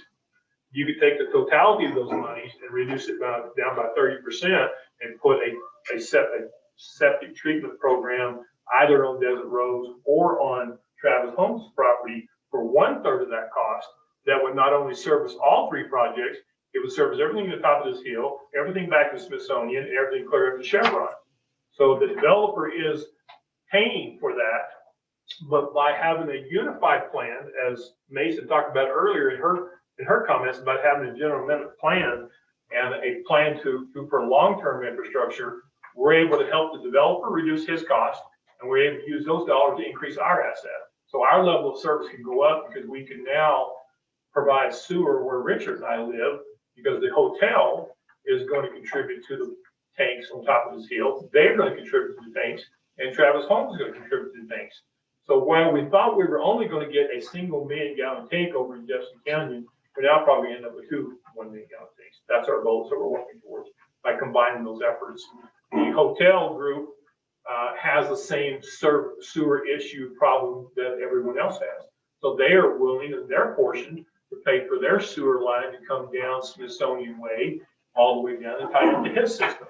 Now we can take that effluent water, and instead of allowing them to put it back into the landscaping, I'm going to use the word allowing, Carlos alive, but rather than have them put that water back into their landscaping, we're going to ask them to take that water and put it back into our dry wells, so we can replenish the valley that we're pumping water out of. That's the broad picture of what we're trying to do. So they've been very cooperative in that and getting those types of things done. I wanted to point that out. Thank you for that.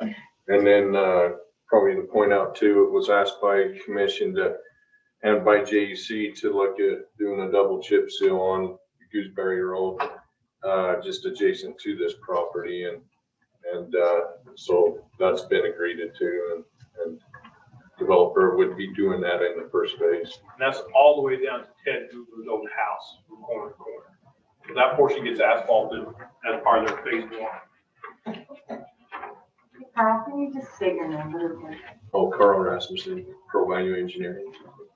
Can't we just go a little farther and hit Purple Sage for about a block and go up past Richard's house and down the street till we get past my house?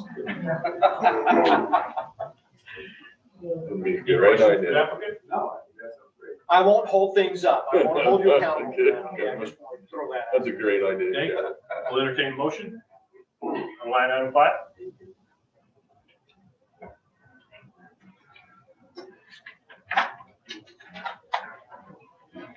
I move that we approve the preliminary plat for Majestic Eagle. I'll second that. Vote again, Paul. Aye. Aye. Aye. Hold on 1 second. Hey, Sean, Don't we need to? do you want them to do the same? statement? Do the same thing. Same statement, okay. I didn't, wait. Did we approve their zoning contingent on the development agreement? Is this, I thought this was on the front plat, I'm sorry. It is preliminary plat. Okay, so the preliminary plat, same Oh, provision. because same they- provision. Yeah, same provision on Well, hang on. Not a development agreement, just the Okay. review. I thought you were coming to developer. Yeah, to meet the conditions of JEC and, yep. Subject to final review. And before you do that, Sean, before they do that, I want to just point out one procedural issue here. When you go through the JUC and you work out the elements of your preliminary plat, that only gives you and I'm going to use the word bird's eye view of the project. There is no what's called plan and profile drawings in this. So no construction drawings have been approved for this project. No notice to proceed letter is issued at the preliminary plat level. They cannot go start their project. This only guarantees them that they now have an approved project with the terms and conditions by which they need to design and build. So their engineer would go back and design the roads, design the streets, and spend that $200,000, which is way too much money, and create that document. That document would then come back to the JUC. The JUC would go through that with the applicant, confirm that everything has been met. Once that has been met, the JUC or the Public Works Director of the JUC would then issue a notice to proceed letter in lieu of a building permit. Then the applicant will build. So even though you're approving their preliminary plat, they do not have to go back to public meetings, but they do have to go through their plan and profile before they can begin any construction work whatsoever. Right, so part of the process is on that first phase, we will be designing everything from the highway, 59, right? All the way past the two drainages where we'll have a 9-foot culvert design and a ton span design over Gold's Wash so that it creates the second access into Apple Valley proper. So Mayor, I just want to clarify, on a preliminary plat at this stage, when you have a plat before you, if you approve it, but don't say conditional upon this being changed, that being changed, what you're doing is approving them for what's before you, now they're vested in that. Yeah. That's why I'm saying what I'm saying. So there are some consequences. You tell law right now at the preliminary plat stage. That's why we're putting those conditions in. Absolutely. Because you are just putting together a process for all these to be reviewed. I'm not confident that they've been reviewed to that level where I feel. And that part I was aware of, you didn't have to give me a wink. Okay, subject to final review. I trust Mr. Rasmussen. Okay, I move we approve the preliminary plat for Majestic Eagle, subject to review of the preliminary plat for compliance with all the town regulations and ordinances. So second, I'll second that. vote again with Paul. Aye. Aye. Aye. Aye. Thank Carried you. 4-0. Thank you, council. Thank you. Welcome. Welcome to Apple Valley, You're welcome. I think. Okay, reports, recommendations, and announcements. I don't see anybody here from water or fire. Any board have any recommendations? Okay, we'll reopen the floor to public comment. Mr. Osowski has his hand up first. He beat you. He beat you.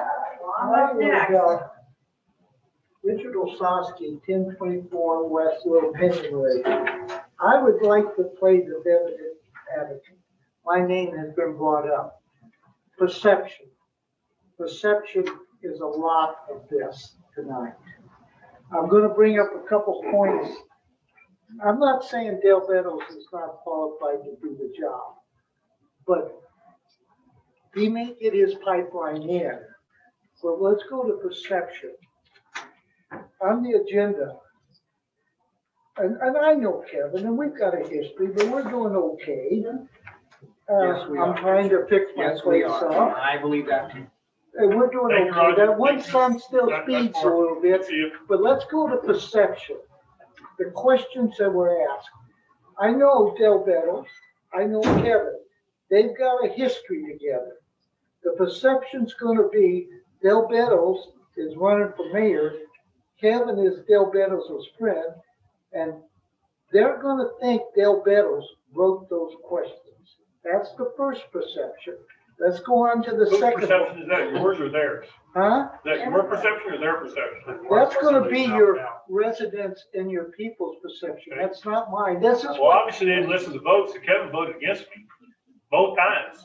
that's fine.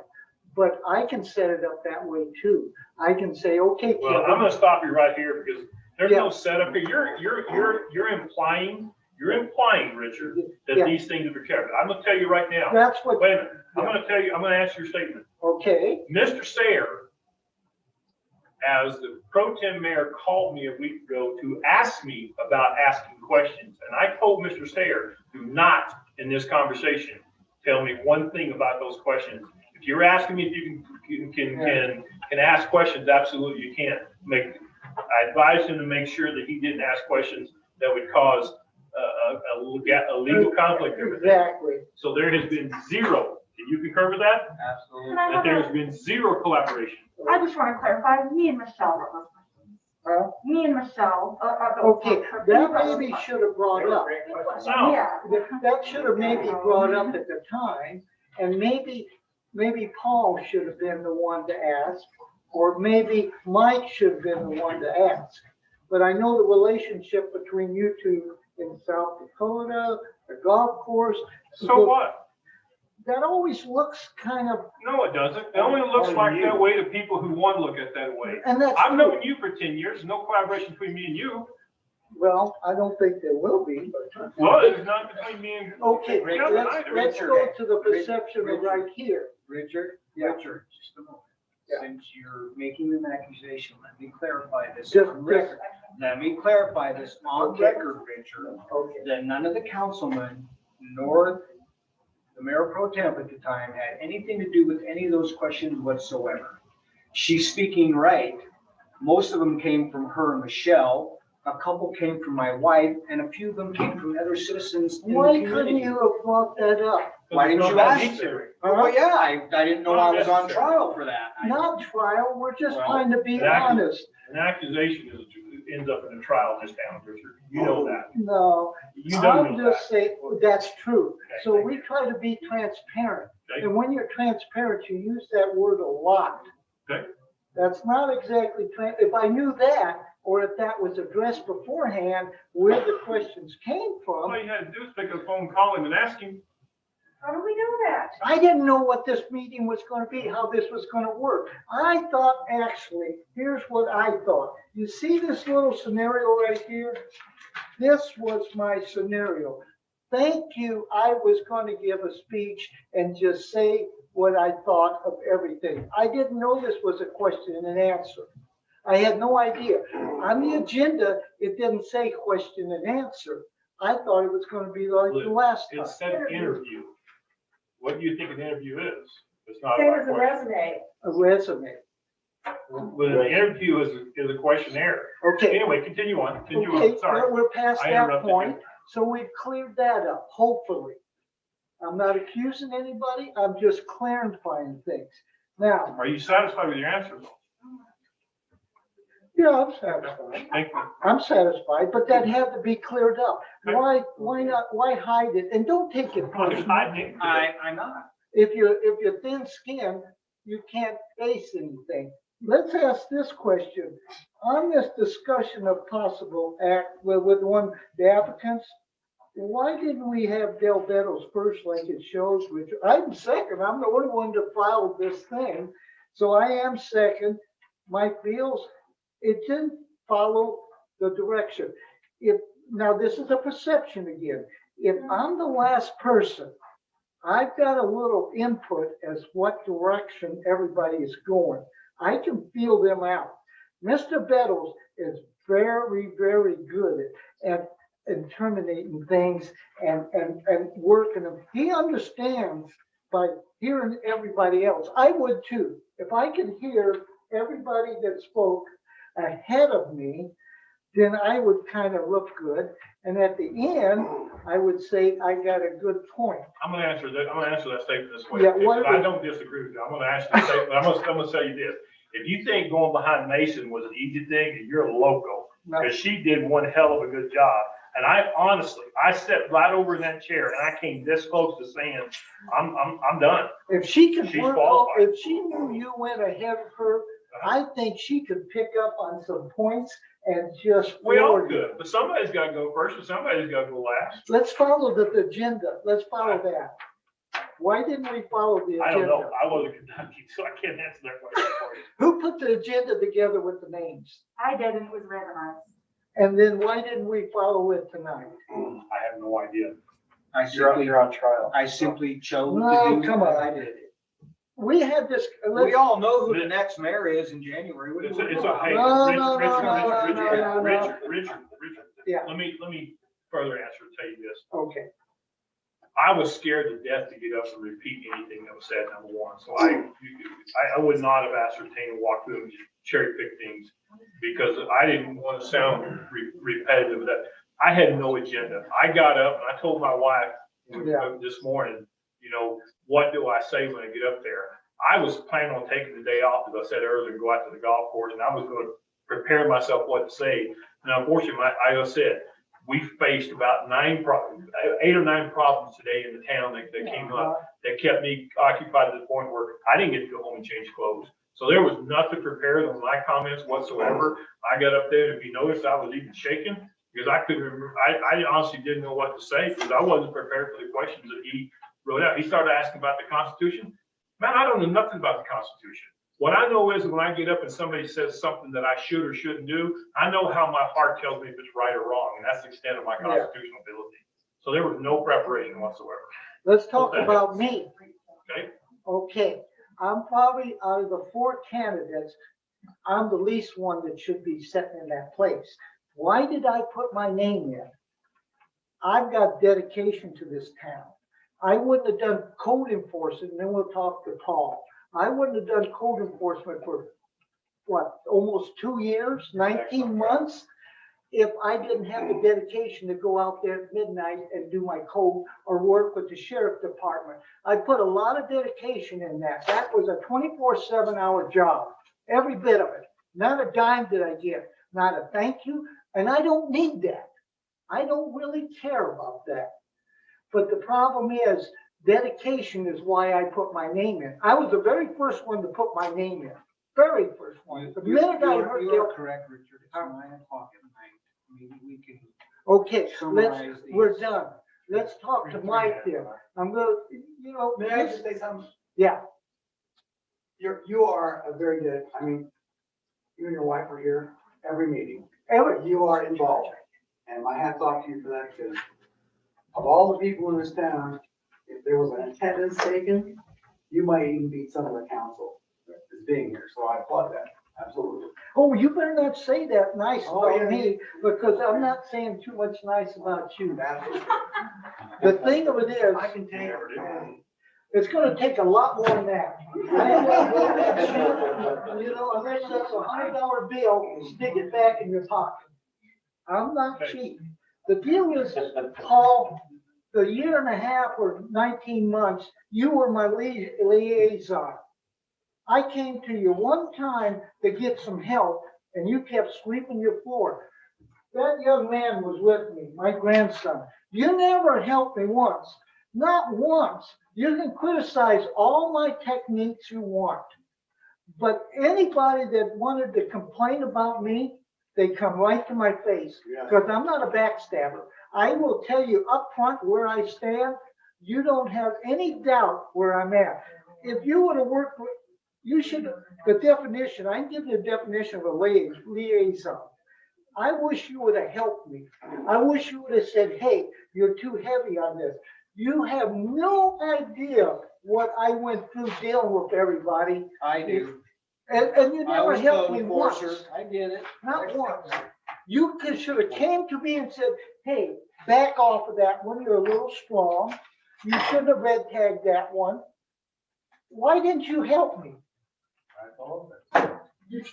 Now, the other thing, one last thing on that. Why do you have to laugh? He's apologizing for his Yeah, actions. Yeah, and Why that's does fine. this, wait a minute. You guys get up here, you two in particular get up here and preach about that I'm once dividing the community. The guy's trying to do his best, not even do his mock. Is that? I'm not mocking him, that's Right. good. I am.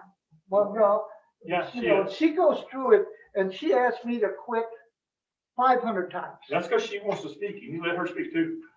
And- Trust me, you get along a lot better at home than you do. Yeah, and Margie and I don't always disagree, but we're still together. But, you know, I appreciate if I would have had. You meant to say agree. And we make a joke of it. Let me talk, Margie. Say, no laughing, no rolling of the eyes, no doing all that gestures. I know it, I can see it from the back of my head.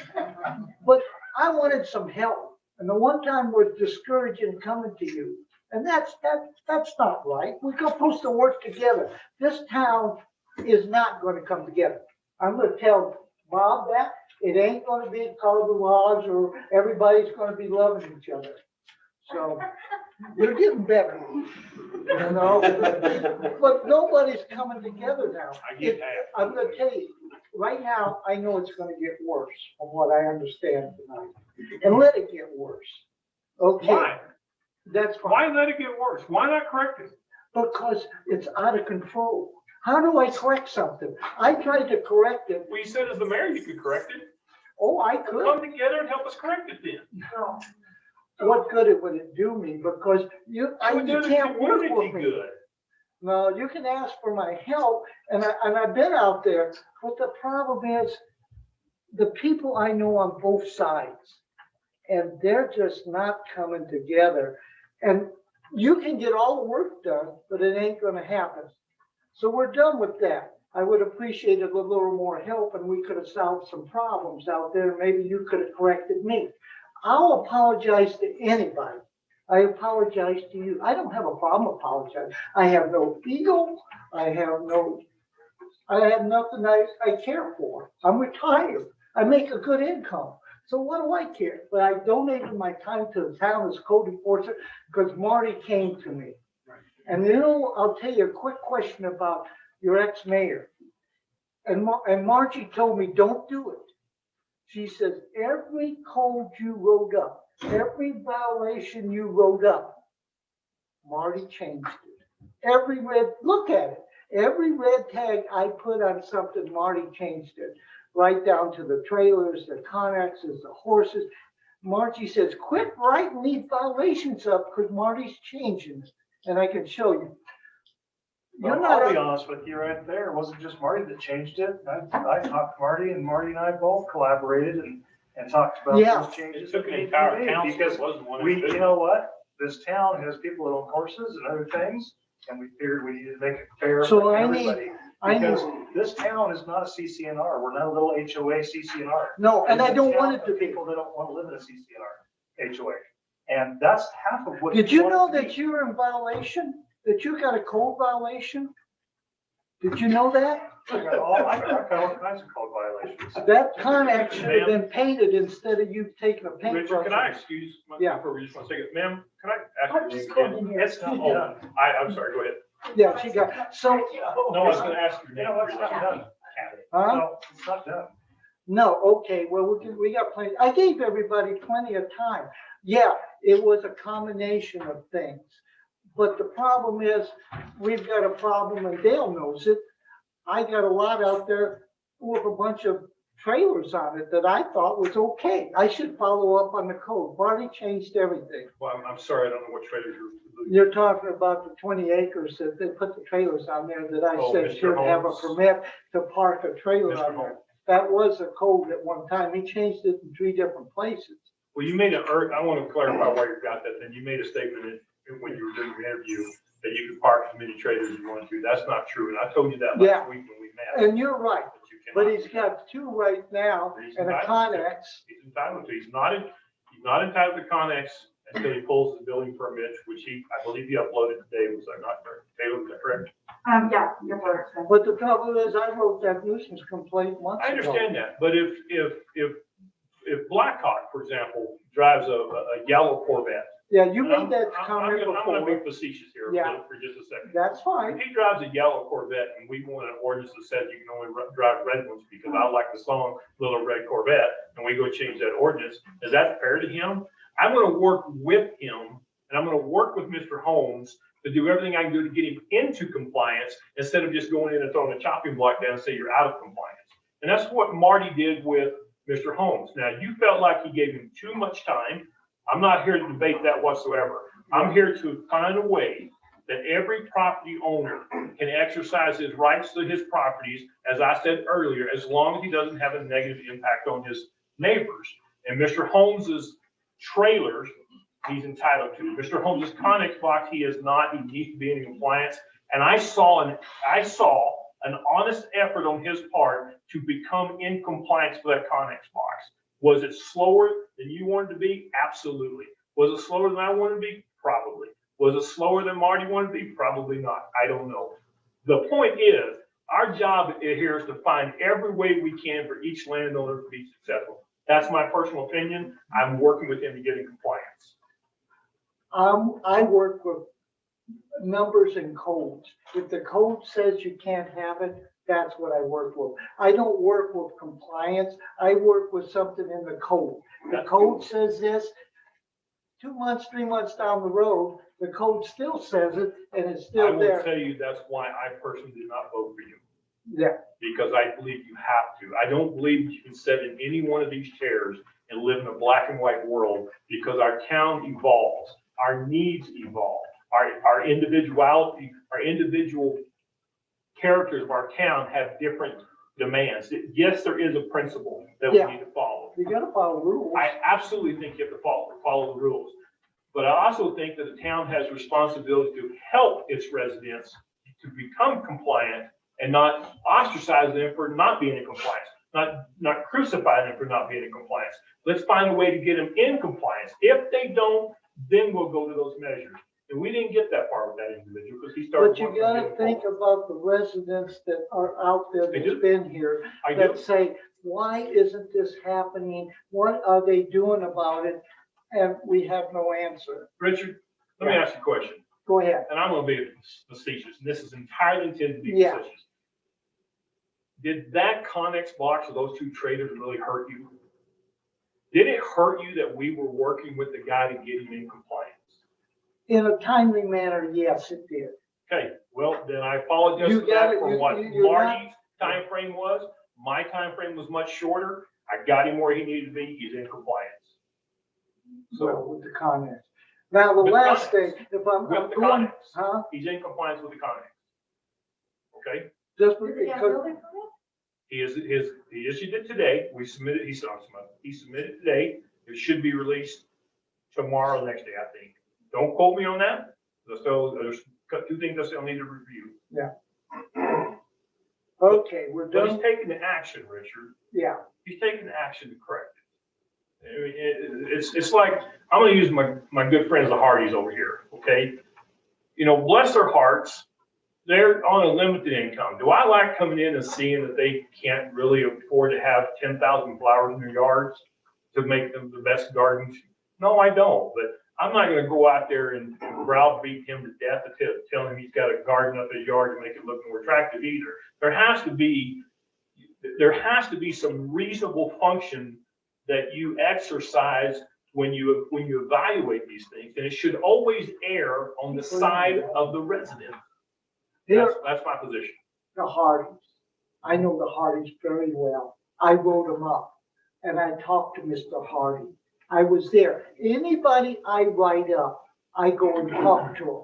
I told Marty, you need to go talk to the Hardys. He never did. I went to their house. I brought their medicine to them and I still wrote them up. And I told them personally, if I can't tell you to your face what I think of you or what's going on, then what's the sense of all this? I went to the Hardys and I said, you know, you got all that stuff out there. He said, I've been here 25 years. And what Marty wants to do. This administration takes a different Yeah, position.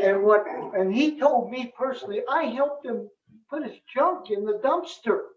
I will help people do stuff. I put sprinklers in. I do anything for anybody. The Hardys said, Marty, they don't like the mayor because they want to tear down my house and build a mansion there. Mr. Hardy told me this. I told the mayor this, and I said, go over there and talk to those people and explain what's going on. I do it as a code enforcer. Anybody I write up, I'll go back and check. And I'll go and talk to him. So I don't have problems. So Anything else? yeah, so I talked to the Hardys 3 or 4 times. She has a hard time in the wheelchair. I seen her out there cutting weeds in her wheelchair. And I asked her if she wanted some help. They don't want help. They wouldn't take anybody's help. They're too proud. So that's the Hardy deal. And that's just many that I've done this to. Mike here. We had a discussion at Lynn's, and it was a heated discussion after the mayor thing. You attacked me. So you attacked me in public in a public store. No, I asked you a question and you got worked up. No, you told me I was supposed to be here. I was in this meeting via Zoom because I was not in town. I was here. So by law, I was at this meeting. You harassed me and told me that I should have been here, that I shouldn't have been on Zoom, that I should have been in this room. Did you And raise can your sit there and voice? deny it if you Did you want. raise your voice? Right now you're upset. Because you sit there and call things that are ridiculous. You think And they're you- ridiculous. all you do is complain. Okay, I'm gonna stop right here. See? This is not what this meeting's about. No. You have some public comments you'd like to make about, Can I make one? when he gets through, yes. Okay, that's all, but that's not the case. Oh, I do have one thing, a real quick one. Jerry Jorgensen, I was with the cops that night, along with Mike Beals. And I told Jerry Jorgensen this, I'll tell him to his face, he's a hothead. Mike's a hothead. 2 rights, 2 wrongs don't make a right. When you say somebody's a hothead, use both sides. Tell him Jerry Jorgensen called him a really lousy name. I went out there and told the cops that, what he called me. And that's not right. So Mike may be wrong, but you gotta tell both sides of it. Okay, and I'll own that. I think the biggest thing that I had a problem with Mr. Beals. Yeah. Was the way he treated those officers. Even if you're hot, if you want to be a mayor, for Pete's sakes, you Yeah. can't go off the handle. These deputies, bless their hearts, asked him 3 times to leave, and he was struggling. Oh, yeah. And it was to the point where, in the state of Washington, I could have arrested him for disturbing the peace, basically, creating a public nuisance. Right. The officers were very professional, talked to him. Okay. And then he, yeah, and then he was in their face about it, but Oh, they yeah. were doing their job. He was in their face outside. And yeah, so that was my whole point. And that was a good point. And you're right, because Jerry, a physical fight doesn't belong in a town council meeting or outside the door. you know the funny thing about that, and there is a funny thing, you know what both of them were arguing over? Well, Margie was talking. Margie was talking. Jerry Jorgensen was saying, let her talk. No, you got it wrong. Okay. Guys, it's okay, it's okay, it's okay. I'm done. You got some more? No, Okay. I just want to I get clear that. the air and understand where I stand. I want to clear the air, I get half. Okay. It wasn't enough. Richard, but I I'm not gonna appreciate give it it. back That's to a- her. that's a No, big get event. away. Years. Mark, appreciate it. Mark, Osaki? Thanks. Margaret Osowski, 102 Westville Opinion. Let's get everything. I've seen what you. You were wrong, Paul, tonight in what you said, because Mike was on this side and Jerry was on this side, and I was in the middle, going over what the planning commission was by giving them everything they wanted. And so Mike is saying over here, because I transcribed it, Mike was saying, let her talk, let her talk. And Jerry just went off on a rant and was attacking Mike. And they were both going, and I couldn't really hear what was all going on that tape.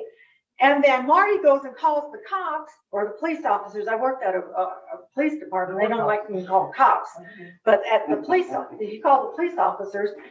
Both of those guys should have went out. The police officers should have took both of them out at separate times and talked to them. So to me, when you attacked Mike, you were wrong. And I just don't agree with what you said. But it wasn't attack. She asked me to have an opinion. I'm entitled to an opinion. You're right.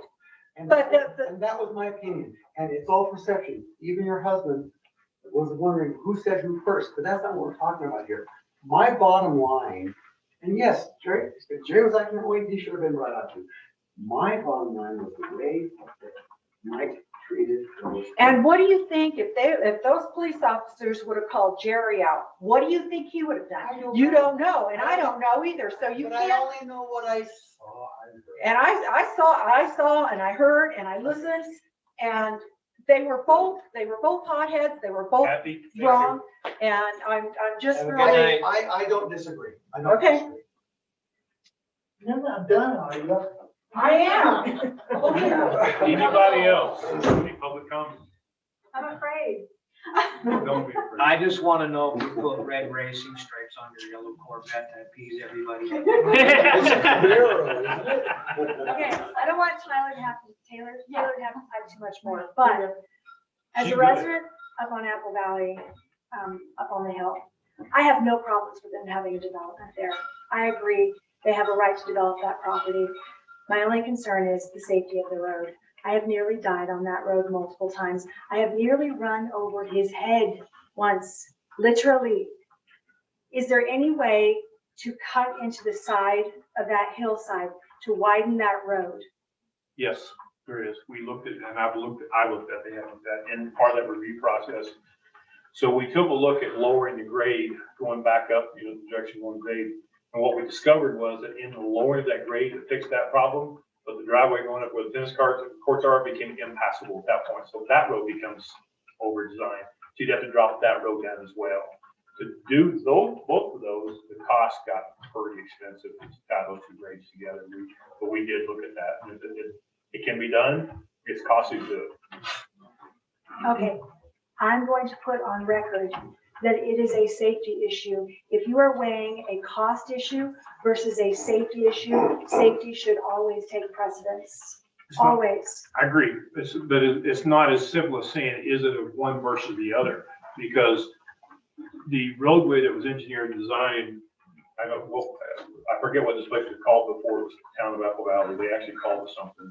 Does anybody remember? Anyway, before it's done and engineered the roadway, it met the state specifications for safety. Now, does it meet our standards? We've raised our standards above the state safety limits. I would like to see, something change there. I'm not sure how to do that yet, but it is something we're looking at evaluating. Is there a day that we all go up there and take a look at it and kind of look at her concerns, what she's talking about? Anytime you want. As I said, I went up there as a council. There's a blind curve. And actually look at that and maybe put our heads together on it. Vehicles have gone off. There's a blind curve. Right. It needs to be safe for me. The two things were primary. So grade was hard for us to change. Rails were not hard for us to change, for example. Speed limits don't do you any good because nobody's going to obey the speed limits. They want to come around at 35 miles an hour, they're going to come around 35 miles an hour. You know that. Well, I do. So, past my house. I'm sorry? 70 past my house. All of our streets are 25 miles an hour on our town, and I don't know of anybody that truthfully obeys them every single time.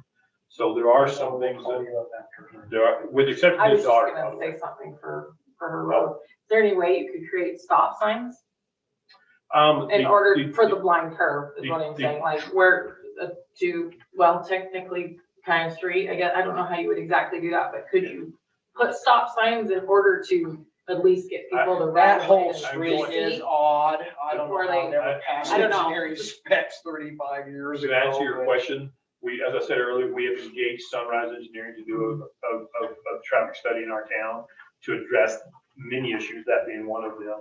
Whether it's stop signs, we've talked about sign control. We've also talked about guardrails on that roadway.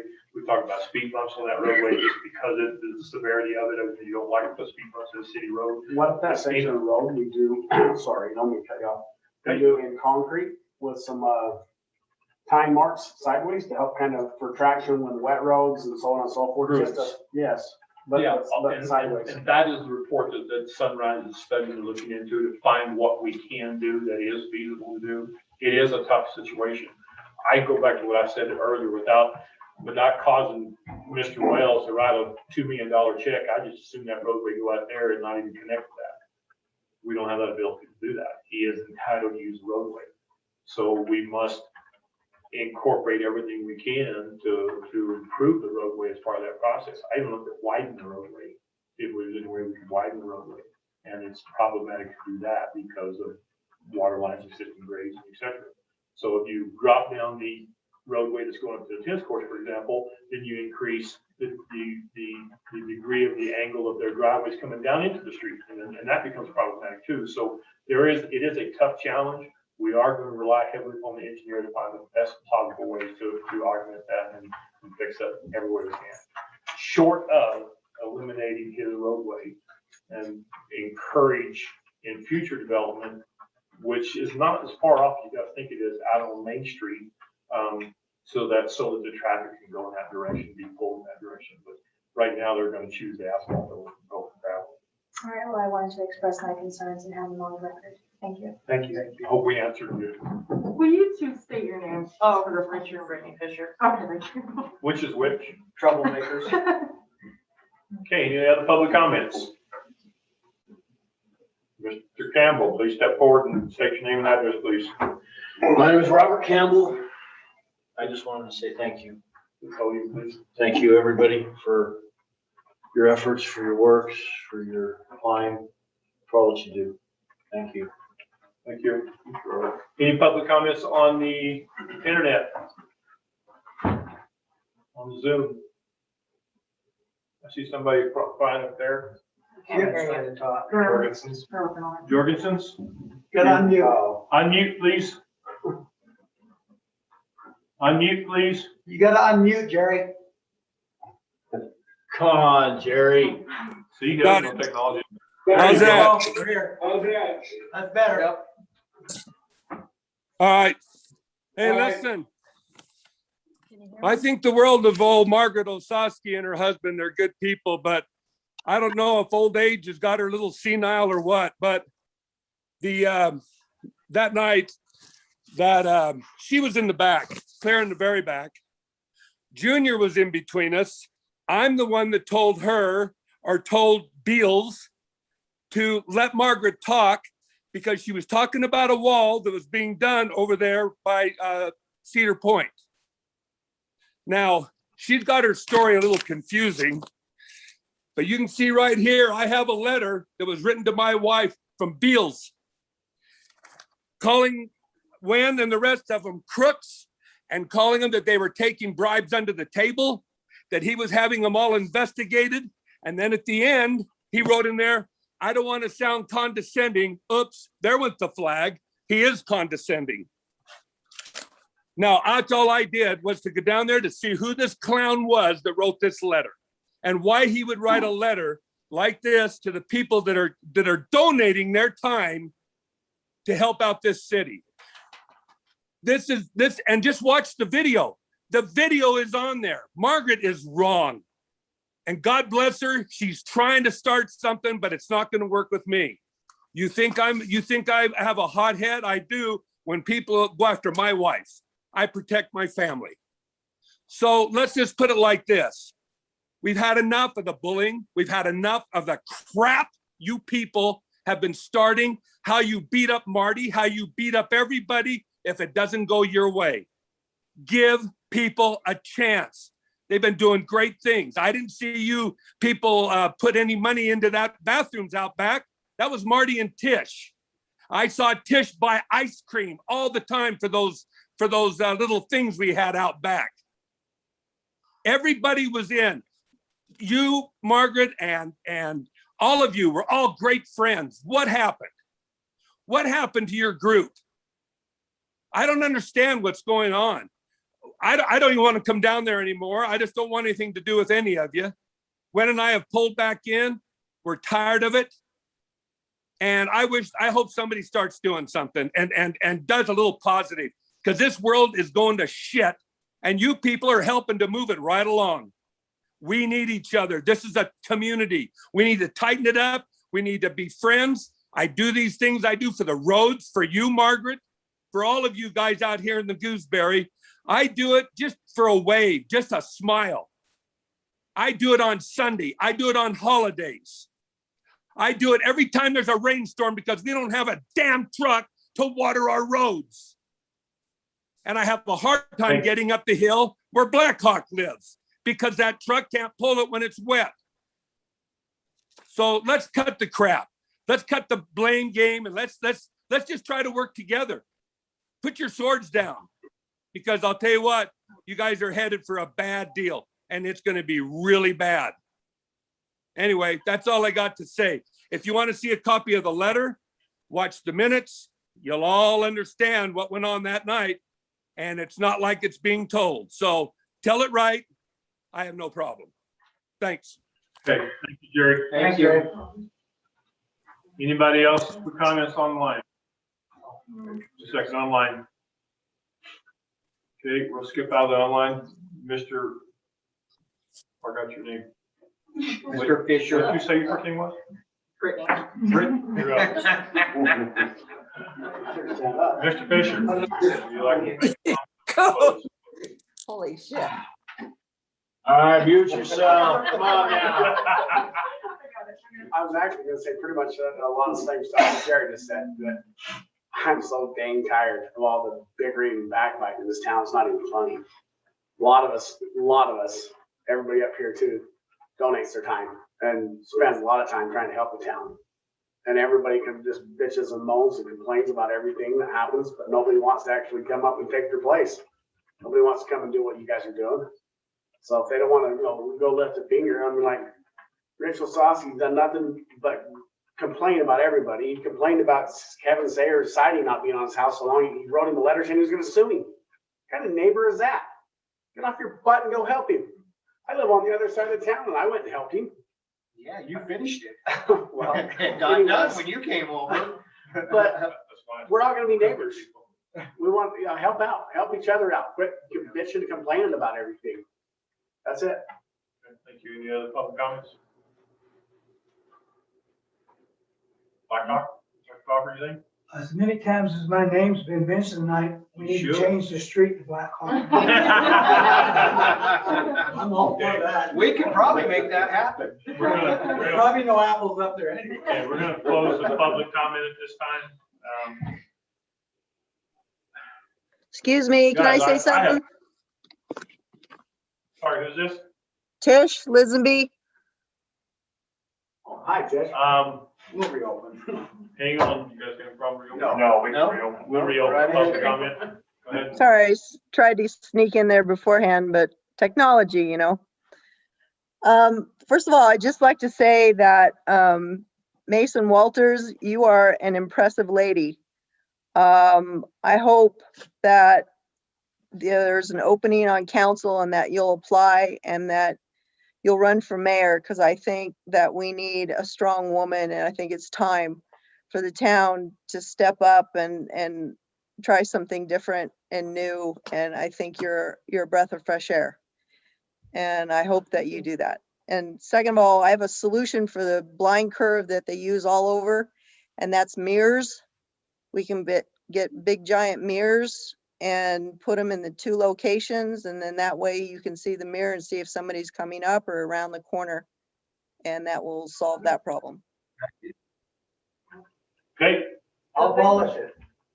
thank you. Anything else? No, Tish, that's you're it. gonna Thanks. need it.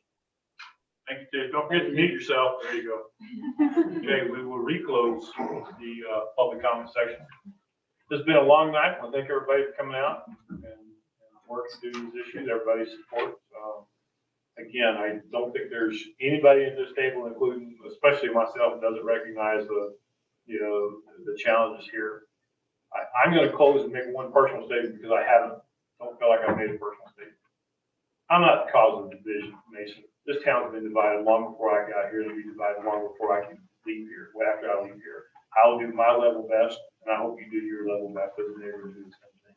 I hope everybody in here, I appreciate the comments that have been made. But when you have this type of frustration, because there is a lot of legitimacy to their frustrations. And it's not that I have, I'm going to speak to these guys, I have a challenge with them coming forward with their frustrations. It's what they do with it and how they use it that bothers me. And I can speak for myself because I've been the recipient of that for the last 30 days. I don't have to, I have a fiduciary responsibility that I have to answer to this community. I understand that, and I don't downplay that in the slightest. But last weekend, bear with me for giving me a moment of my time. Last weekend, my wife and I traveled back to Oklahoma because we were able to go back and buy a tombstone for an older brother who died as an infant that my mother and father could never afford to buy a tombstone for. And that lingered with them for over 35 years until my mother's death. She did not have the heart and courage to go back to the site of her infant child's grave until 2 months before she died of cancer herself. That's who Dale Maddock is. The things that were stated in the internet, the things that were stated about me being a crook and all these types of things, fraudulent, all these things. There's always a little bit of truth. I absolutely filed bankruptcy. I absolutely made a mistake with the contract. I could have sued and protected myself. I chose not to. I'd rather turn the cheek and let them go say what they want to go say. That's my choice to make. That's what I chose to do. But to go out and take that frustration onto the internet and attack my wife and attack me and do the same to other people in this community, that's not my division. If you sit here and tell me that I'm the cause of the division, it's just simply true. That individual wakes up every morning and makes their own collective decisions of what they want to do in their lives. If they choose that kind of lifestyle, I may be the recipient, I may even be the fuel that feeds it, but I don't have to answer them. I have to answer the name on that gravestone, and that's it. I have a fiduciary responsibility, every person in this room and every homeowner in this community to manage and do this job to the very best of my ability. The only thing I can guarantee you, and the only thing I attempt to promise you is that I'll give it 100% effort. And where I'm weak, I may call on you, I may call on her, I may call on him, but I haven't done anything to disqualify myself from this position. If you want to see the vision stopped, then you need to go to the individuals who are taking this kind of rhetoric and using it against their neighbors. And that's where I'm going to leave my statement. I again apologize that I am the fuel to that, and I apologize for the embarrassment to my wife that it's caused her hurt, and I apologize for the embarrassment to these men up here. I went to these men and asked them if they wanted me to step aside. I even encouraged them to take the job and do it. I've been doing construction for 35 years. I honestly do understand where we are in our roadways and our pipelines. And I'm not sure that it is more than a 6 or 8 month job. I'm not sure where I'm going to be 8 months from now, but I am going to take care of these problems. If you see something I'm doing wrong, my door is open, my phone is open, and this office is open, and you're more than welcome to bring your concerns and fears about me to me. I ask you to do that rather than go on the internet and try to discredit me. That's what I ask you to do. If you're not willing to do that, then there's nothing for you. Donna implied that she went on the internet. I'm not her. I'm not implying her whatsoever. Not whatsoever. I apologize if it sounded that way. I'm talking about, she said that I was the division in this town. I am not the division in this town. I'm simply not. That rhetoric has been going on for 15 years. It had nothing to do with me. Now, most of the stuff they talked about in here about these two individuals, there wasn't a lot brought up about me, although we both know those are there. But there was a gentleman, there were some gentlemen today that live over south of Highway 59 that called me and wanted to know, could they come to my house? And I said, sure, what's it about? And we'd like to get to know you. Okay, they came over to my house and they sat down and said, this is the email that we got, same one that everybody else got. Can we talk to you about this? I said, absolutely. You came to my home, you sit down in my living room to ask me about my stuff. I will share that with you. I will open up with you. But I'm not subject to this town for my personal life. I'm subject to this town for my actions in the seat, and that's the extent of it. But when you come to my house and ask me that, I'll gladly sit down and talk to you about it.